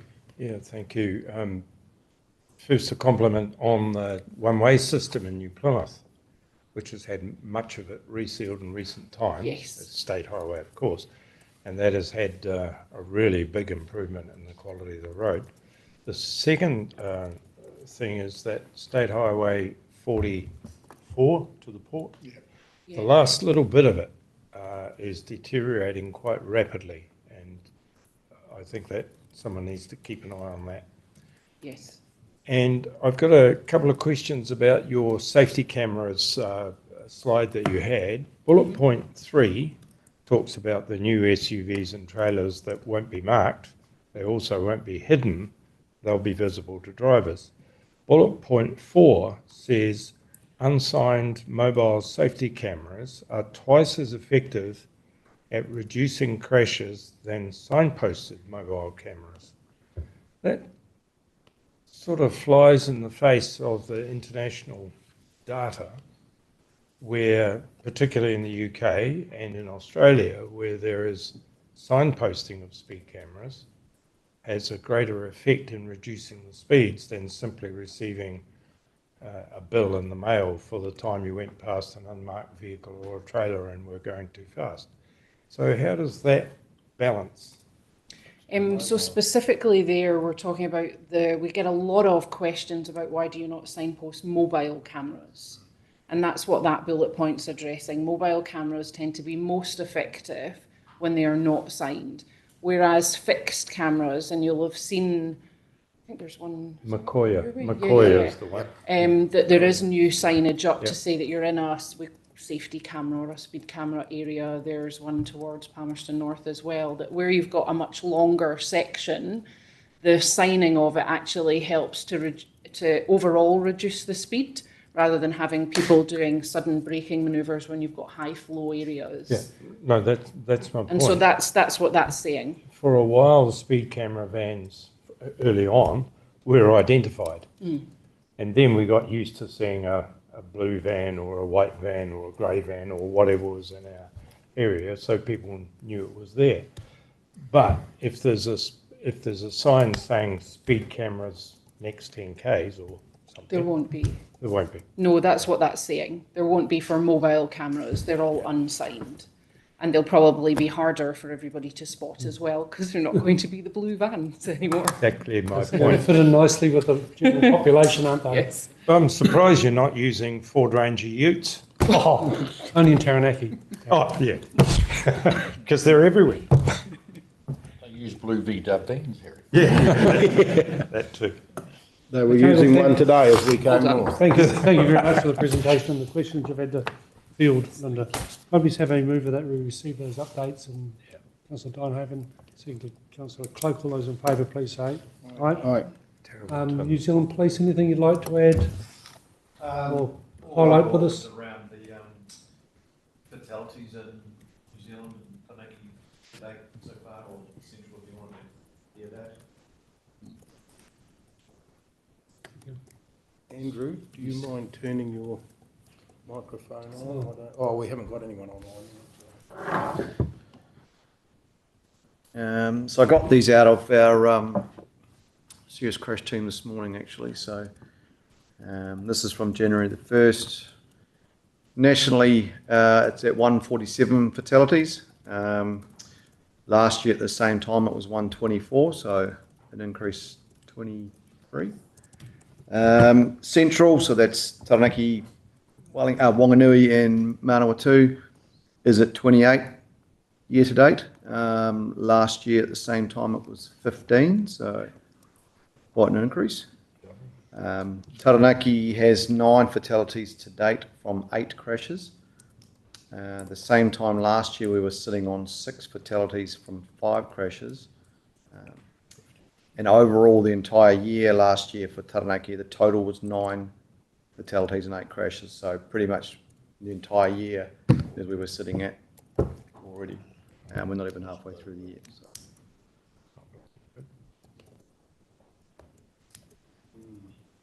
So with that, we could expect an increased policing presence for road safety?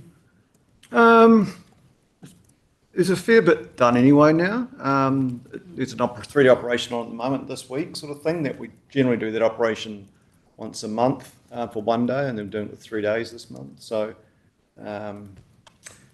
yeah, they're always trying to put our road policing teams in where the crash areas are, and hopefully that has a bring down effect. So, yeah. Thank you. Are there any standout causes that are becoming obvious to police? No, I wasn't aware of what. There's been a few up in North Taranaki, and I wasn't able to find out what sort of the cause of those, what the reasons were for them. So I don't have the information as to what's gone on. So.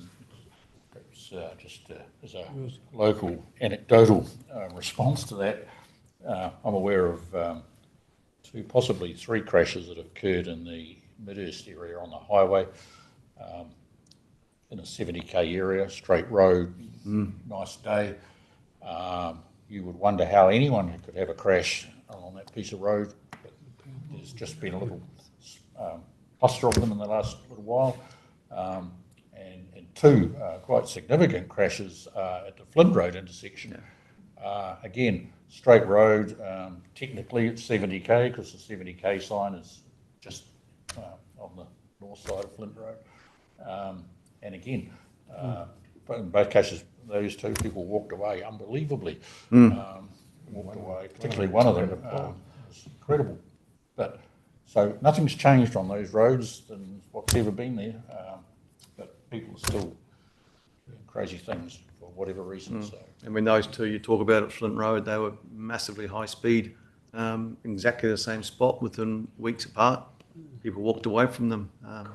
Other times people don't walk away from stuff like that. So neither should have. Yeah. Okay. Nothing further?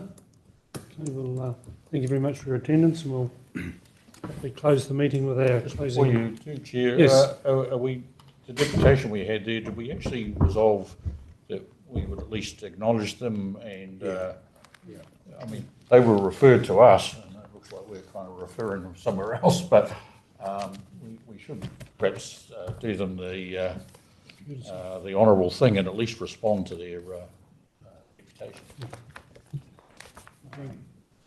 And I'd suggest that if that's the case, that we at least write to them and acknowledge that we heard it, and in my opinion, that it's something that MPTC and NZTA work out together and how they might want to deal with that response, but we should at least acknowledge their presence. Happily do that.